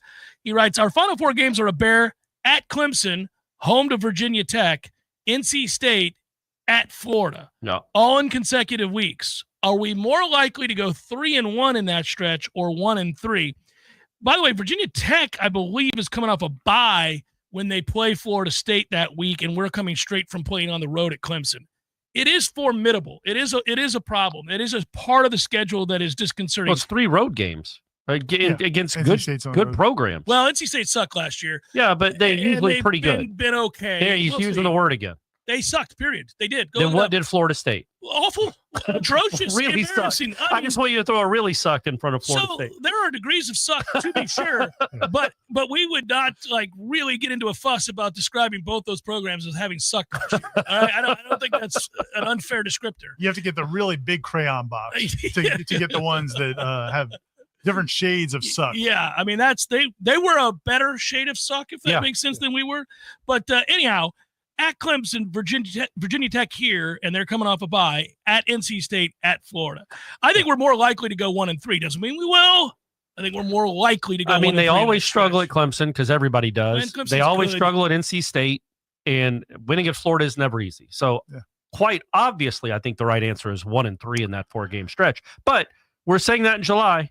Well, also that's a specific question. We don't know what they're going to be. Who knows? But we NC also State don't could know be what their terrible, teams are going to right, be. That's what I mean. Who knows? But I do think the Florida one's going to be interesting to me because what we thought was going to happen last year with them collapsing in that last 5 games that they have, which is brutal because you brought up, a lot of times we don't look at what the other team's dealing with. Florida's got that awful schedule again the last 5 weeks. I mean, they have a brutal stretch there. Last year, they somehow got better through it. Yeah. They somehow Mertz survived. got hurt and Lagway came in. Yeah, and they survived and got better. And is that going to happen 2 years in a row, or could this year be the year that they really start to fall apart late in the season? Because Lagway won't. You guys forget the I don't know, man. Just the way Lagway rallied that team, overcoming that hamstring injury, where the whole team gathered around him on the stretcher. And that was quiet, and they're all dapping him up, and he was able to play the next week. Yeah, come on, man. That's not going to rally you up. Come on. I do think it's interesting when you look at. You're not kidding. Just to remind people, Florida's schedule, man. Georgia's in there somewhere. Yeah, but if I'm in any way associated with Florida athletics, I'm walking in every day to the athletic director, going, "Hey, man, do you care very little? I mean, what are we doing?" So last year when they got it. I think some Florida fans were fine with it because they thought they would get rid of Napier. And then he should have won Coach of the Year. Here you go. Yeah. They play LIU, doesn't matter, right? Then they play South Florida, another easy win. At LSU, at Miami. When do they play Miami? Dude, September 20th. Oh, okay. So the week after they play LSU. Yeah, okay. I mean, that is a dick move. I mean, what are we doing, man? So you're at Are you LSU? allowed to say it if you whisper it? If you whisper it. No, those were the rules. Well, Lord, this show's going to be a lot more fun. At Miami, home to Texas, at Texas A&M, Mississippi State, Georgia, at Kentucky, at Ole Miss, home to Tennessee, home to Florida State. Yeah, have fun. It's brutal. Well, that's the conference. No, but they also have you throw in Miami. Well, they got Miami and Florida State, but I mean, it's always going to read like that. And the way they're stacked up, though. If you go to Kentucky's schedule, there's going to be a stretch where you're like, oh my god. I know. I'm just saying, particularly especially the end of the season, going into your game against Florida. Tennessee at home is nothing. They beat those people in their sleep. They do. Well, they don't care about it. In Kentucky, too, those are 2 automatic wins at Florida. If you're a Florida fan, you're like, okay, so Florida State's playing NC State before they play us, and we're playing Tennessee. Yeah, Tennessee's nothing, man. Well, they beat Tennessee all the time. They were in the playoff I know. year. Still, it doesn't matter. It doesn't matter. Go up to Raleigh and tell me that Tennessee's hard. What I'm telling you is Raleigh on a Friday night? Are you kidding me? I know. I've been there. What I'm saying is that you don't throw into that schedule because you're right. They're always going to have LSU. They're going to have they're always going to have Georgia. There's a certain amount of you can't get out of it in the SEC. But you throw in a game at Miami. You throw in a game obviously every year against Florida State. Why would you be adding any of that? I was like, other than Florida State, we don't need to be playing. Why would we be doing that? There'd be no reason to do that, would be my thought if I were a Florida fan. So I think there's a decent to pretty good chance that Florida may not look like what we think they're going to look like. They might be beat to hell. Yeah, they might. Well, that schedule can certainly do that. I also Lagway's hamstring might flare up again. And, he might miss a quarter. But I also think that they could end up surprising us again because I think Lagway's good. He is good, and I don't want this to. When I make fun of him, real quick, when I make fun of him and that injury, I never make fun of people getting injured. It literally looked like the Jordan Travis reaction, where Jordan Travis broke his flipping leg off, and he had a hamstring pull. Where they stopped the game for 20 minutes and the team gathered around him. He was escorted off the field and probably could have played 30 minutes later. It reminds me of Paul Pierce. Getting right. He's not some crazy warrior. He felt pain in a weird way and then was able to play, which is something to, I celebrate.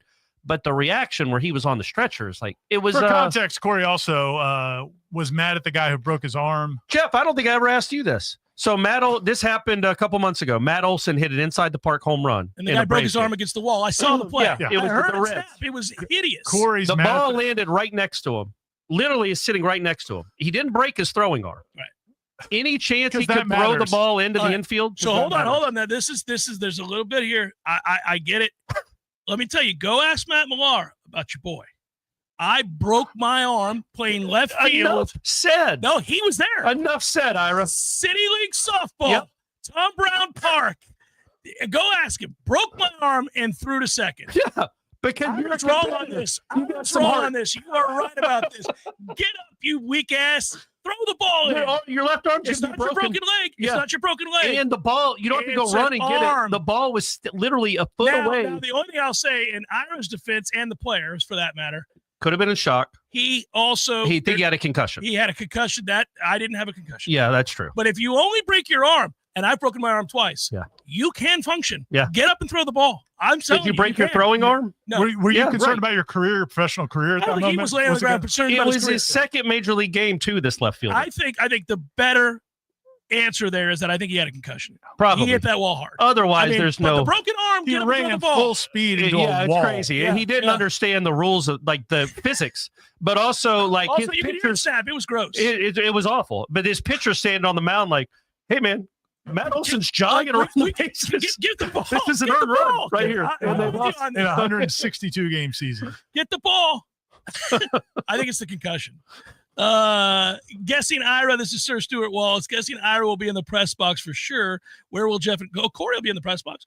Where will Jeff and Corey I already answered for it, watch the Alabama game? I'm actually sitting with my father in the stands. Oh, that's good. Yeah, you I'm guys going already to know that. protest and not be anywhere near the stadium because I don't think they should be playing the game. And I'm gonna have my silent protest. It's ridiculous they're playing this game. Unless they win it, then great move. This is a good question, Greg. Who does Jeff think stinks more going into the season? First-year starter Jordan Travis at the time, or current-day Thomas Castellanos? Oh, that's What year? What year did he say for Jordan Travis? First year starter. First-year starter. Let's say Going 21. into Then. 2022. I was gonna say 21. He had Mackenzie. Yeah, Milton. but he started that he year. did start that year. But I thought he stunk in 21. So what I didn't predict, and I got it really wrong, was how good he was going Yeah, to so be. going in the LSU game in 2022, who do you think was better? Oh, Be honest. Jordan's better than Castellanos. 100%. Yeah. But going into that game, it wasn't. No, I still would have gone with Jordan Travis Oh, over okay. Thomas All right. Castellanos. All right. Yeah. Yeah. Yeah, and I didn't think Jordan was going to be great. I've conceded that a million times. I didn't. He surprised me, shocked me. It's one of the great turnarounds of all time because I didn't think he was great the year before. He became a much better passer, and he was really good pre-snap at understanding what they were trying to do to him. That LSU game was a revelation. It was awesome. But no, Jordan's better than Tommy Castellanos. We know that, but your even- perception. I don't look. I mean, you guys are going to pin me into this thing where I'm going to have to tell you repeatedly that he's been an average How about subpar this? quarterback in the ACC, Because and that's true. 100%. But he's never been in a Gus Malzahn offense. Correct, and I've said that. And he ran for 1,100 effing yards in a college football season. Yes. And this offense is going to cater to him So- running, which I agree is a good yeah, thing. if you're a running back with 1,100 rushing yards, you're first team. You're all a first ACC. team all ACC, and so he's But going not to if have you're a quarterback. if he's going to have if he's going to be that kind of runner, which he should be, and can stay healthy. I mean, the yards are the yards, and the touchdowns are the touchdowns. Like he's going to look like I made the argument with, and I brought this up recently with Nesbitt at Georgia Tech. Like he wasn't a good quarterback, like in our traditional terms, but he ran that offense with who is it? Paul Johnson's offense really well. If Castellanos can do that. Man, he could be a really good college quarterback in this system. And I have not argued that. Yeah, I've said I hope he has the best season of his career. Bill I think O'Brien's he's even using him last year was bizarre. Well, it is bizarre. It was a I think it's stupid huge marriage. mistake. I'm just saying, up till now, he hasn't done anything that would warrant like crazy praise. I'm rooting for him to be great. Is Cal Raleigh's nickname the best in baseball history? Pretty good. It's a great one, yeah. What would be a few that could even rival the perfection of the Big Dumper? Yeah, it's awesome because it has nothing to do with his name. Now it is kind of body shaming, I feel like. I don't think it's but body shaming. It's a body celebrating. It's a body celebrating. Body moment. celebrating. Just been complimenting asses for years. Yeah, you have. Me and yeah. Bill Belichick. Ooh, I mean, there aren't any good nicknames from the last 30 years, probably. Right. There haven't been a lot of great nicknames. You got to go. Well, there's some fantastic nicknames from the 30s and 40s. Yeah, obviously. because they cared back then. You know, honestly, the best nickname, if you want to be real about it and give a real answer, is Magic. Because that was a journalist in Lansing that called him the Magic Man, Irvin Magic Man Johnson, and it got shortened to Magic, and then it just became his name. So Magic is the best nickname. Turned out to be fitting of a 6'9" point guard. He was a Magic Man. Yeah, that's fair. Baseball. Ice Trey, obviously for Trey Young, is a great one because he's so good. No. They're going to win the East this year, guys, because all these great players in the East are just out for the season. Good God. Let's keep it going. Jonesing for FSU writes, hello, boys. I sat at Truist Park on Sunday, watched Ira's O's. I'm sorry. Well, you got to see one Brave run. Finish the sweep of the Braves. I listened to a lackluster chop take place. I wondered, will this be how it feels to sit in Doak in November this year, or will the chop return to full force? That was last year. That was 2024. So their last home game is Virginia Tech in early November? What a weird schedule. Yeah. So that's senior day? So last time we're going to see Pettis and the boys? You're already Pettis starting to reminisce, aren't you? Yeah. I'm cautiously optimistic. I think that's if they can stay healthy, they could be a decent to pretty good team. Let me ask you a question, because I think we do, aspire to be as honest with the audience as we possibly can. And I just am curious, if you didn't feel that way, would you tell us? Yeah. After last year? You would? Oh, 100%. After last year, I would have guessed differently. I wouldn't say, oh, God, this is going to be a nightmare, but I would absolutely admit I don't think they're going to be very good. I don't see how they're going to be very good. I would absolutely admit that after last year, because nobody would give me any grief for saying something like that after last year. Oh, no, I assure you they would. Well, it'd be all over the message. Well, yeah. I have a better bedside manner than you do, but I would absolutely let people know. But it's also what you're saying, whether or not what you're saying seems rooted in truth. I don't think you could look at a team that brought in Squirrel White, who has 100 catches the last 2 seasons, Deuce Robinson, who's 6'6", run like the wind, and could be one of the better receivers in the conference. Tommy Castellanos, who's at least a dynamic quarterback. Gus. 4 veteran starting offensive linemen. Gus Malzahn. I don't think you could put all that together and say they're going to suck. I mean, that doesn't make sense. I think we're getting into the definition of suck again. Well, you think it's going to be bad? You think they're going to average 18 You think they're going to be game? Florida State bad from 2024 or NC State bad? See, again, you can't do that because that's the same sort of hyperbole you accuse me of. Well, but what I'm saying is there's different degrees of suck. To me, this offense is not going to be in the realm of suck. I would be surprised, given who they brought in, what they brought in, who's calling the plays. I think they've raised the floor considerably. I would think worst case scenario is it's average. It's average. Right. Worst case scenario against good teams with this coaching staff and with the guys they brought in, and if Castellanos can stay healthy and be that dude that runs around and makes plays, the worst they can be is average. Obviously, last year was we're never going to compare anything to because last year. it's like the 2013 offense in reverse. You can't ever compare a good offense to 2013, and you can never compare a bad offense to because they're off the graph. Yeah. But I think they're going to be so much better on offense just by being average that I do think there's hope to be a winning team, a bowl team, not a great team, but I believe in the defensive side of the ball too, the coaches they brought in. But I especially believe that in Malzahn and Hand and Norvell and the guys they brought in, so much experience, veteran experience, that they'll be decent. Because they've been decent. They've been decent everywhere they've been. It would be weird to be horrific or bad. I don't think they're going to be horrific. I'm not inferring that in any way. I don't want people to think that's what I think. I'm just curious. I mean, I get it. I mean, it's what good does it do for us to come on Seminole Headlines and say, look, they're going to go 4-8. Don't listen. But I also don't think they're going to go 4-8. But I'm saying I was suspicious that you wouldn't, even if you thought it. Oh, if I thought that, I don't know how I would, but yes, if they brought everybody back from last year and we're just trying to sell puppy dogs and rainbows, that would be there's crazy. no way Corey Clark would be sitting here going, man, I think Atkins has got it figured out. I think I think Adam Fuller, other than like hateful things every day. No, to me, the biggest thing, honestly, was the offense will be better. The offense will be better. And I absolutely 100% believe that because I have a brain that works and it can't be the same or worse. Right, Ira? Yeah. No, I definitely agree with that. Yeah. That my brain works. That we think it'll be better. I don't, the thing with the idea of like that you say something that you don't really believe.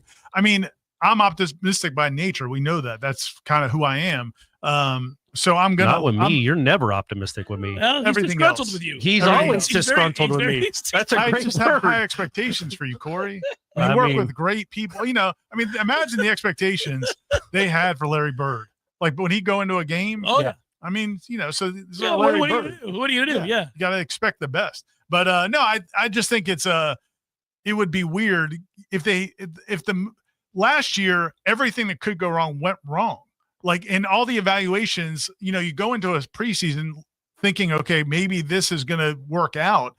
You wouldn't expect everything to go wrong. I remember saying that at some point last year that like they just need some of these transfers, like because there were questions about Earl Little and Malik Benson, Caitlin Brown. There were questions about all of them because they hadn't accomplished it. But these guys have. But you didn't expect them to go over. Yeah. You know what I'm saying? Yeah, like I don't thought lie. they just got to hit on half of them. Well, they didn't hit on hardly any of them. Deuce and Squirrel are real college receivers. Right. Good, real college receivers. Gavin Sawchuk's a real. He's a real running back. These linemen are real linemen.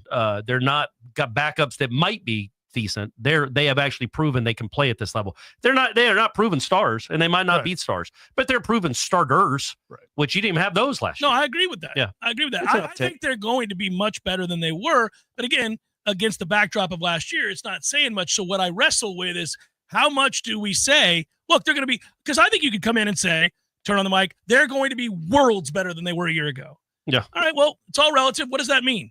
5 wins. I mean, that was so bad last year that if you won 6 games, you're still worlds better than you were last year. tripled your win total. But if you're 6-6, you're 6-6. And you're really 4-6, and you suck. Right. By even my definition, if they go 6-6, would they go 4-6 against the 10 real teams on that schedule? I just think it's a hard and nuanced conversation. It is, because I think you have to add the 2 free wins. And then when we're at but you also kind of do that for everybody. I mean, if you go back to like Jimbo when he was here, I mean, it's not like all his wins were against great teams. Yeah, but just don't lose more than you win against the real gotcha. teams. Yeah, at least win as many as you lose, and then you're at 7 wins. Yeah, and then we're all dancing. Right, guys? We're all dancing. No, you will be. I will. I'm not be excited dancing about that. Seminole Headlines 93.3 Real Talk Radio. Warchant TV continues in a moment. I got some pretty spooky news from my Paul's termite and pest control technician the other day. It turns out that I'm sharing my home with Formosan termites. Those little monsters do damage about 4 times faster than the regular termites. Fortunately, Paul's discovered them on a routine general pest service, and they've already turned the Formosans back using an amazing treatment called Centricon. Paul's was the first to introduce the Centricon termite colony elimination system to North Florida and is the leader in this non-invasive treatment. Instead of dumping gallons and gallons of harsh chemicals into our soil, Centricon uses environmentally sensitive treatments loaded in bait stations. These stations are placed around the home. Termites are present, they feed, and take it back to the colony, which is then destroyed. To learn more about Centricon and a free consultation, go to callpauls.com for the elimination of termite or any other pest. And a greener lawn, too. Call Paul's. We'll get them all.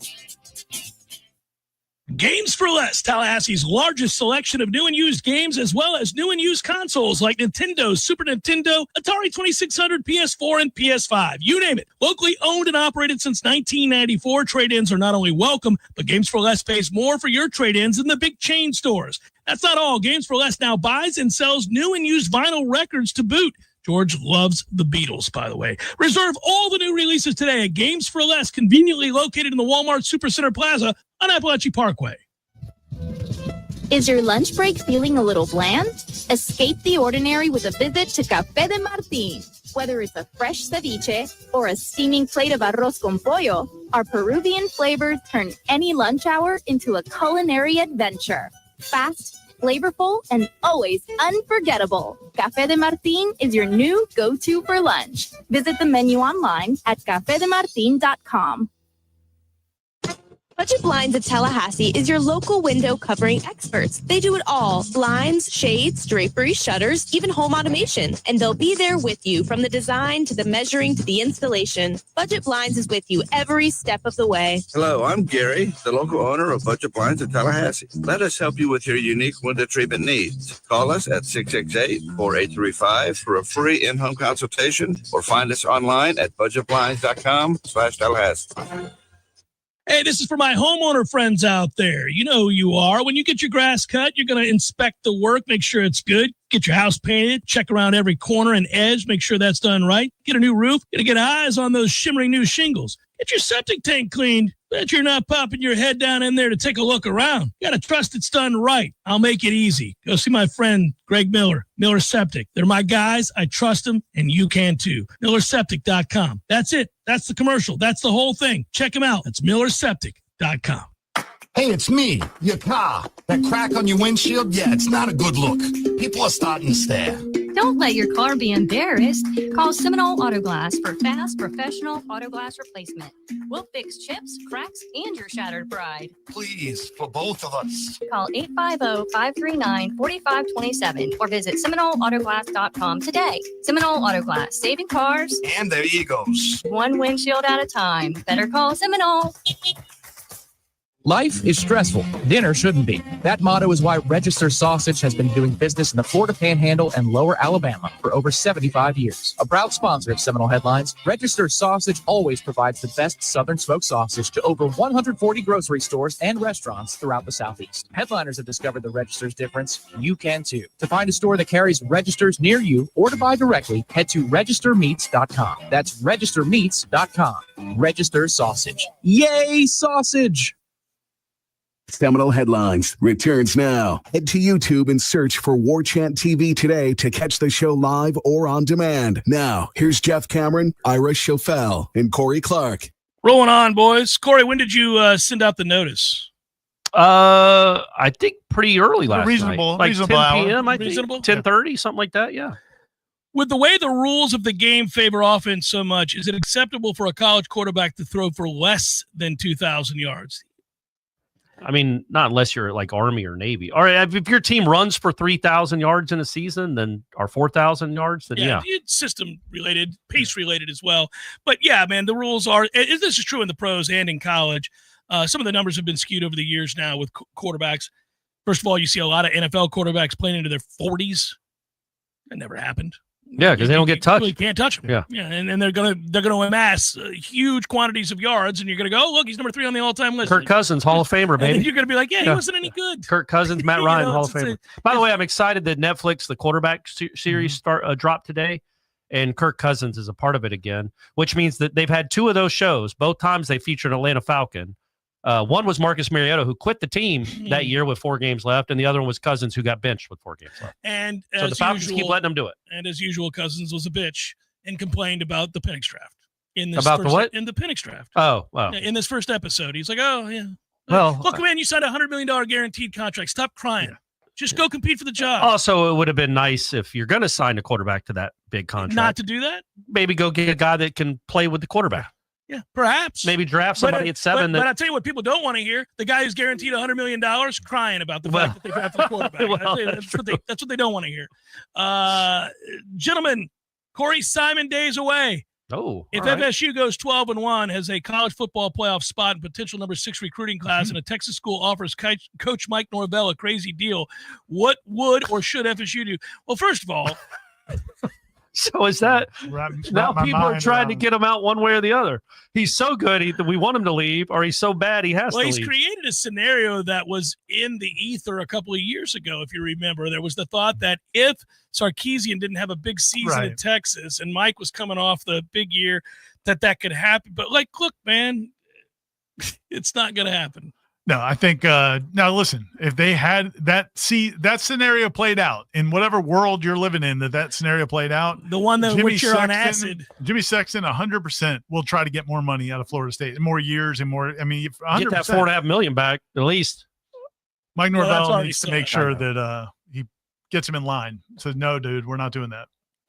If you want to get FSU to do anything for you, put more money into something maybe. But you do not renegotiate your contract 1 year after going 2-10.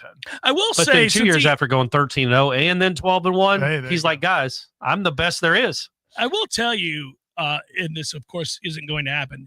If it did, they should tell him to have good luck in Texas. Right. There's no way. I would laugh aloud.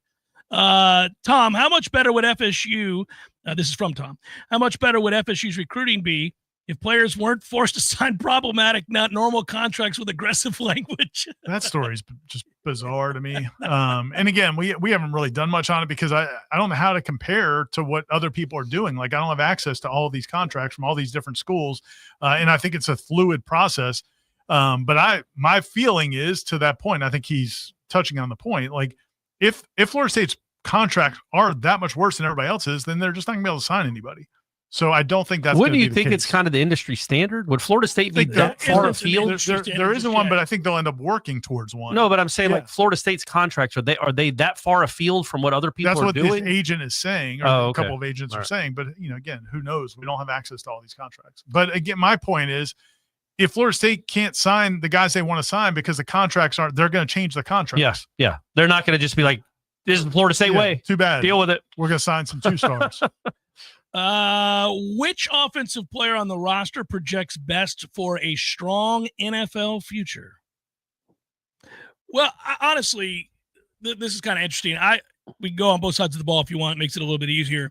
But I really think if he has a big year because of his body type and overall athleticism, and I'm rooting for it to happen just because we know his dad is Deuce. I mean, it's hard to find 6'6" with that athleticism. And can move, and he's got some hips. Yeah. And he is singled out repeatedly by anybody you talk to in the program that he's the hardest worker they have in the program. Right. Like literally just a complete professional, driven, motivated every day, wants to get better, good teammate. Like, those things matter too. Yes, in the NFL. they do. Yes, they do. They matter a lot. Yeah.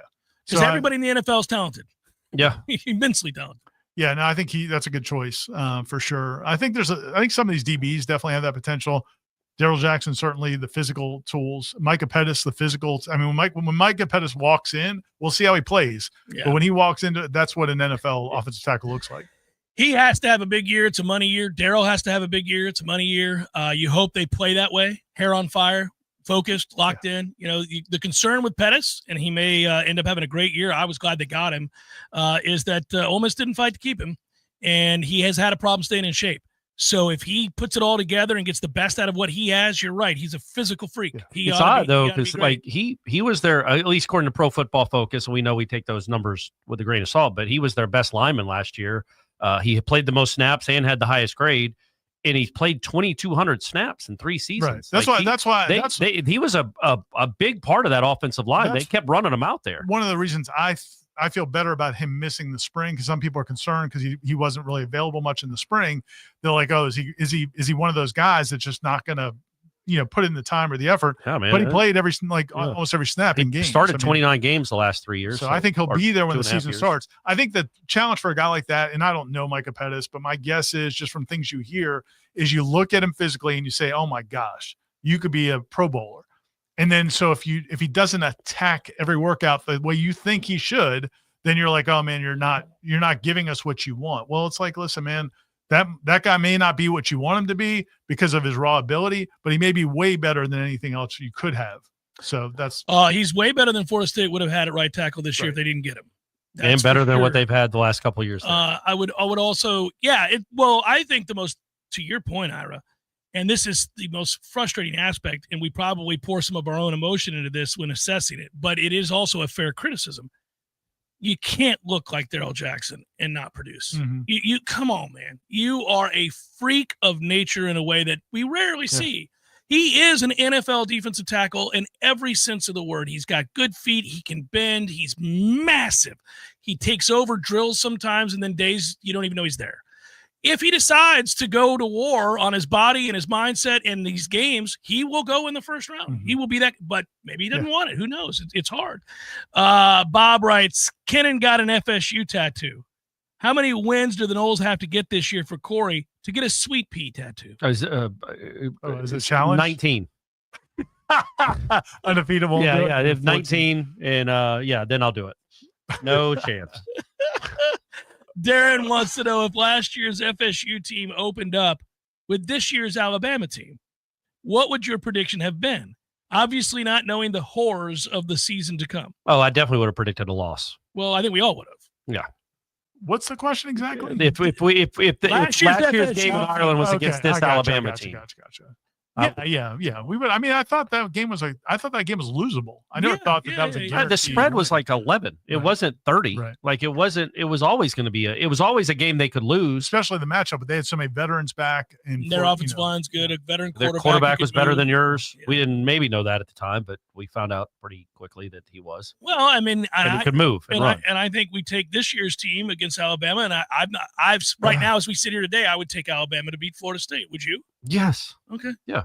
but it's winnable. It's not right. I wouldn't bet much money on them winning it, but just because, again, I do have questions about their offense with that quarterback. I'll take the point. I might take the points, Ira. There you go. I might take the points. I might bet on Alabama on the money line and Florida State with the points out, and then I'm hitting it both ways. Yeah, or and I'm hitting it both ways. Yeah. Or some sports writers don't bet on the games. It's another option. And I want to bet on Florida State's first play. Right, it's going to be a pass, and then I'm going to talk to Tommy. You know what you should do? You should go to practice, every one of them, and then say on the air before the game that you think the first play is going to be a pass. It won't piss Mike off in the slightest. He'll be fine with it. He'll be a run up the middle. Now, he doesn't even know what play it's going to be. Gus will let him know when the game starts what the first play is going to be. Jonathan says, yay, sausage. When coming out of a list season, what is and that's the summertime. Yeah. What is the earliest date that it is acceptable to start playing Seminole Uprising randomly in August in the office? He wants to know August 1st. Can you start playing? No, it's not football season August 1st. I would say. You think it's football season the day of the game? With halftime. It's only 11:30. Halftime of the Kent State game is when football season starts.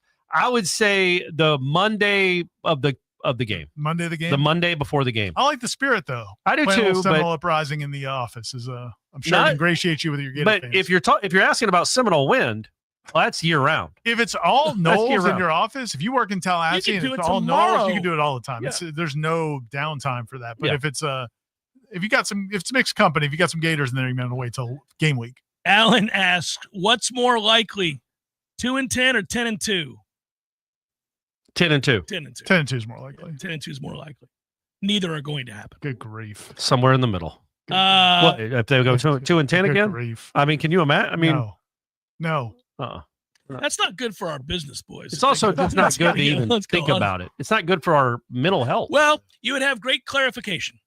Yes, we would be moving on. We would be moving on Yeah. from the athletic director, the head it would all coach, be every crystallized. assistant, the head of the boosters. Everybody would be And just hang in the ACC for a while. You know what is good? Velo is reliable in a way and that good for our FSU health. has not Is what been. I was going to go with. There you know go. what is good for our health? Yeah, Tavello. In fact, I think Corey and I are going to be up there on Thursday, Jeff. If you want to With our wives. What's? Oh, 'Cause really? they're doing the paint and sip. And thing. you know me, I like to paint. Any chance I get to okay. paint, Yeah, well, I'm doing it. So Thursday they've got paint and sip at 6:00. It's for $25. You can do the painting. Corey's not going to have to pay because he's not doing the painting. I'm not doing the painting either. I don't want to paint. I'll drink. Yeah, you can come just hang out. I'm going to do the sip part.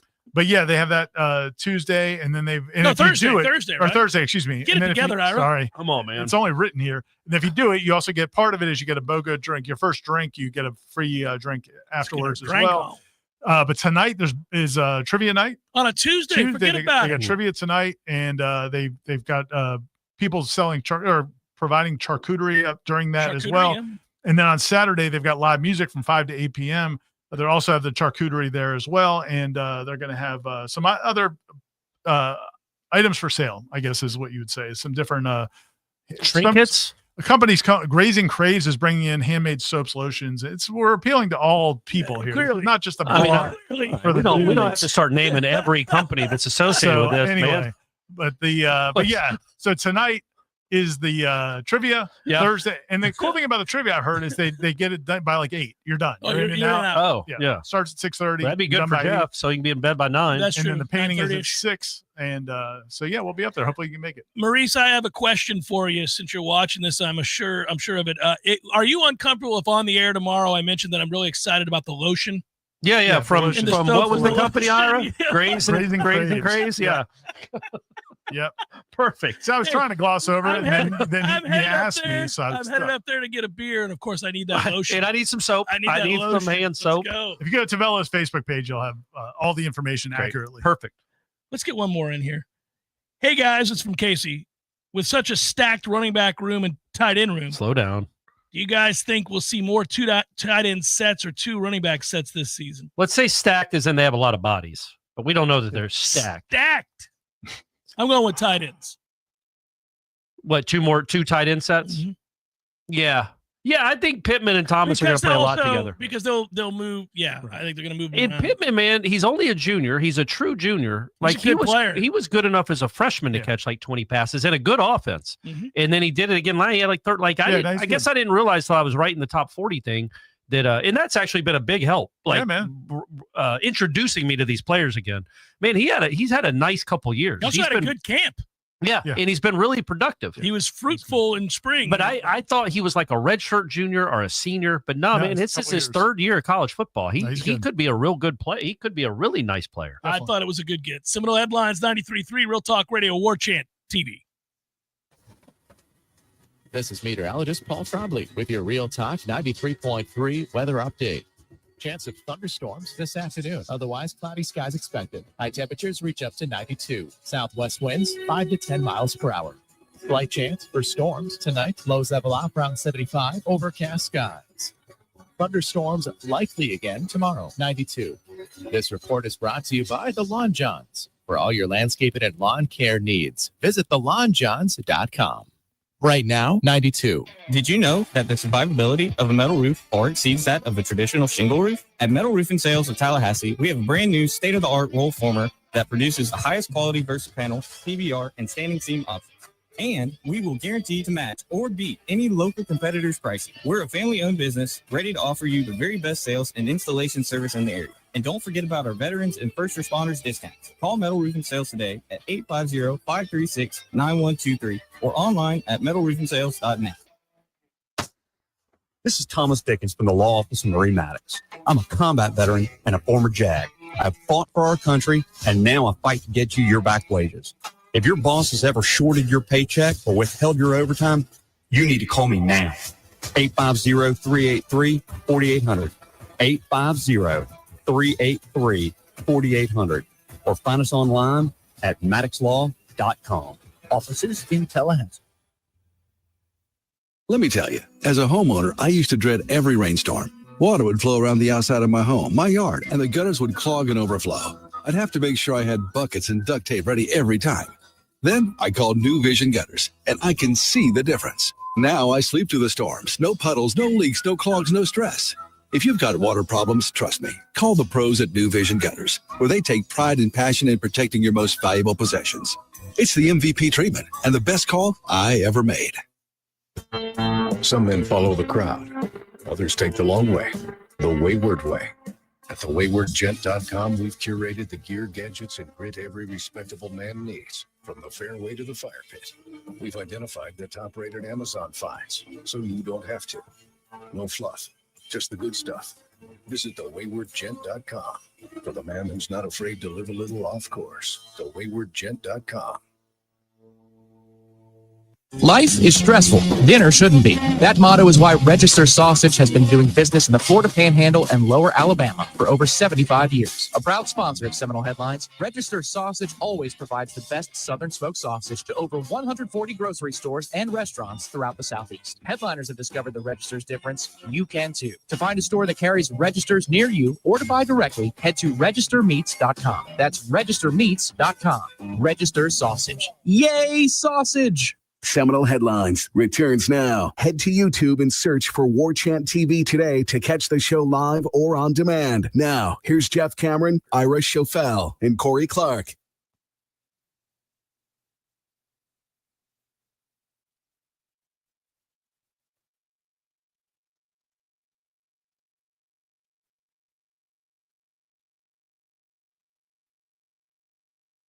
So it froze up. You got to forgive us. Don't know why that's not working. Do you see that? Frozen there? No. We're live. We're good. Come on. You're good. At least I didn't curse, I don't think. No, well, your mics weren't on because I'm a good. pro. I got in Okay. here and saved us. But for whatever reason, it just... If you were a pro, you would never left. Right, Ira? it started and it stopped for no reason. So we're going to have a weird break at the end of the show. It doesn't matter. Let's... Oh, man. Here we go. Let's get back to the questions at hand. Chaco McNasty says, hey, boys, is it okay for me to get excited again about recruiting, or do I need to wait until December? Well, it's a good...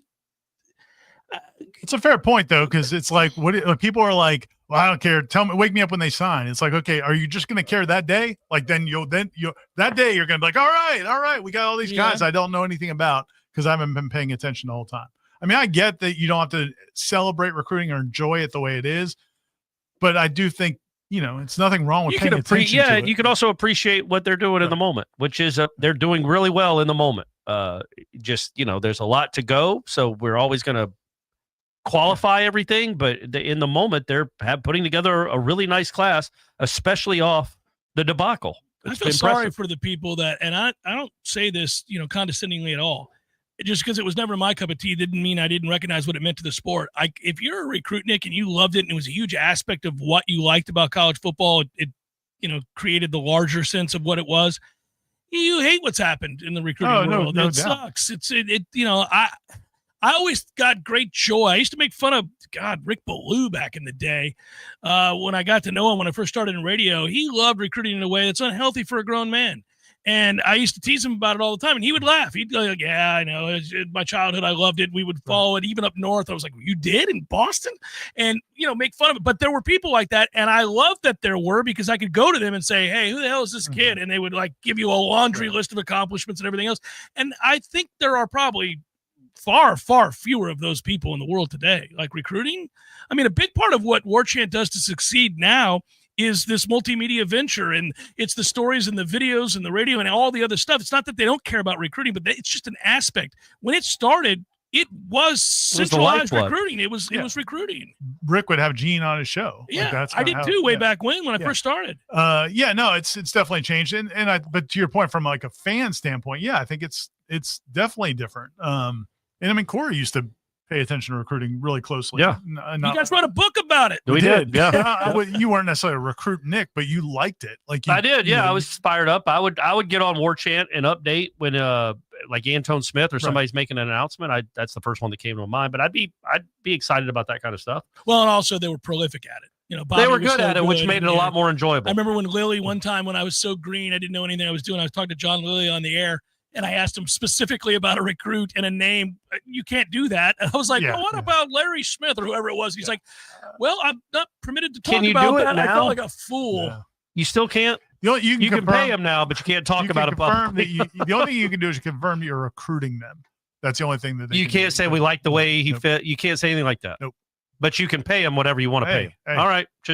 That's a rule that seems to make a lot of sense. I like this question because it probably in the mind of many, it'll be like after heartbreak, but for me, it's after certain wins. I don't think it'll apply to Ira in any way unless it's about a player. It may apply to Corey because, Corey, you were little with your dad at these games. What a buildup. CO writes, name a moment in Florida State sports that made you cry. Let's get emotional in this bitch. So, I remember crying the 84 Auburn game, 42-41. I remember crying that one. I didn't handle my emotions that well. Well, you were like 8-year-old. I was right? a 9-year-old, 8 or 9. Yeah. But yeah, I guess I was 9. I feel like that's the last. So I cried in 93 when they won the national championship. I was a student, and I went with my father to the game in the Orange Bowl, and my dad had been coming to games for all those years, never seen it, desperately wanted it for Bobby, right? Desperately wanted it for all of his longtime fans that had been coming to games. And they played so well down the stretch and managed the clock so well. And so here this catastrophe was unfolding, and I was that saying kid getting that other kick. things about Bobby Bowden in the moment. I was so mad because it was the choke job that you were used to seeing, and I was so frustrated. My dad wouldn't watch the kick. And, he was probably staring at OJ's Bruno Molly's, but he was on the sideline, but he wouldn't watch the kick. And I was standing next to him, and I was like, I got it, Dad. We got this. There's no chance this kid makes this kick. And when it came off his foot, it was so obviously wide. And it was just such a shame. There was no drama in whether that kick. Drama. It wasn't like the shame. wide right. No. So as soon as it came off his foot, my dad not watching, I got choked up because I knew I was going to be able to turn and grab him and lift him up and say, that's it. We did it. So there's that one. And then oddly, I got a little choked up on the kick return against Auburn. I was going to say that I get the more talking to other people, talking to Florida State fans, a lot of them talk about how emotional they get at that season, that game, that moment. And then Jameis, the touchdown at the end with Kelvin, just because that game was so dramatic and that team went through so much. It was kind of, it was just an emotional, even though it was a third national championship. Yeah. But it was the first without Bobby. And I think there was a lot of emotions from people, especially in the stands. You guys were in the media at that point. So you probably didn't in your, just been through seeing it from a different perspective. But I think a lot of fans got emotional in that game. I did for Tom because he was part of the lost decade as a student. And we were in the auxiliary box, if you recall, right out in front of, and so we could feel the emotions of the stadium. We're sitting there and I'm like, I can't believe this is happening, what we're watching. And Whitfield gets to the house, and it's like you had come all the way back in that moment. And it was like the Red Sea parting, and I could see him catch the corner, and I went, like, just looking for flags. Just please no, because I realized he was gone. And I got a little choked up in that moment because I was happy for him because, man, he had never seen them do anything. Like, I got to go – I covered the 99 National Championship. Right. I was there. I was at the 93 one. I'd been at the losses as well. But that moment for so many people, especially around his age, I felt happy for them. Yeah, and I don't to be completely transparent, I can't cry tears. I never have in my life cried a single tear. Too hard, too tough, too strong. I'm too tough. I'm made of different stuff, man. Yeah. No, literally something's wrong with my He gets emotional, folks, but he can't cry. I can't cry tears. So although I think at your wedding, when you gave the speech, when I spoke about my dad, but no tears come down my cheeks. But you got choked up. I do that. Yeah. But it would be weird to have that kind of moment where I start blubbering. Oh, I was without tears coming down. Like, you're just crying a tear, like you're emotional. Yeah, my eyes. But imagine me being so overwhelmed with happiness and then I'm like that. That's what I would do. That's how I cry. So it would be crazy to do that for something positive and good. But my eyes do get watery and I do get choked up. Tears don't come out. The only 2 times I've really gotten emotional after games were probably the 2 times at the end of the 2013 season when Jordan got hurt. I mean, I just was so sick. 2023 season.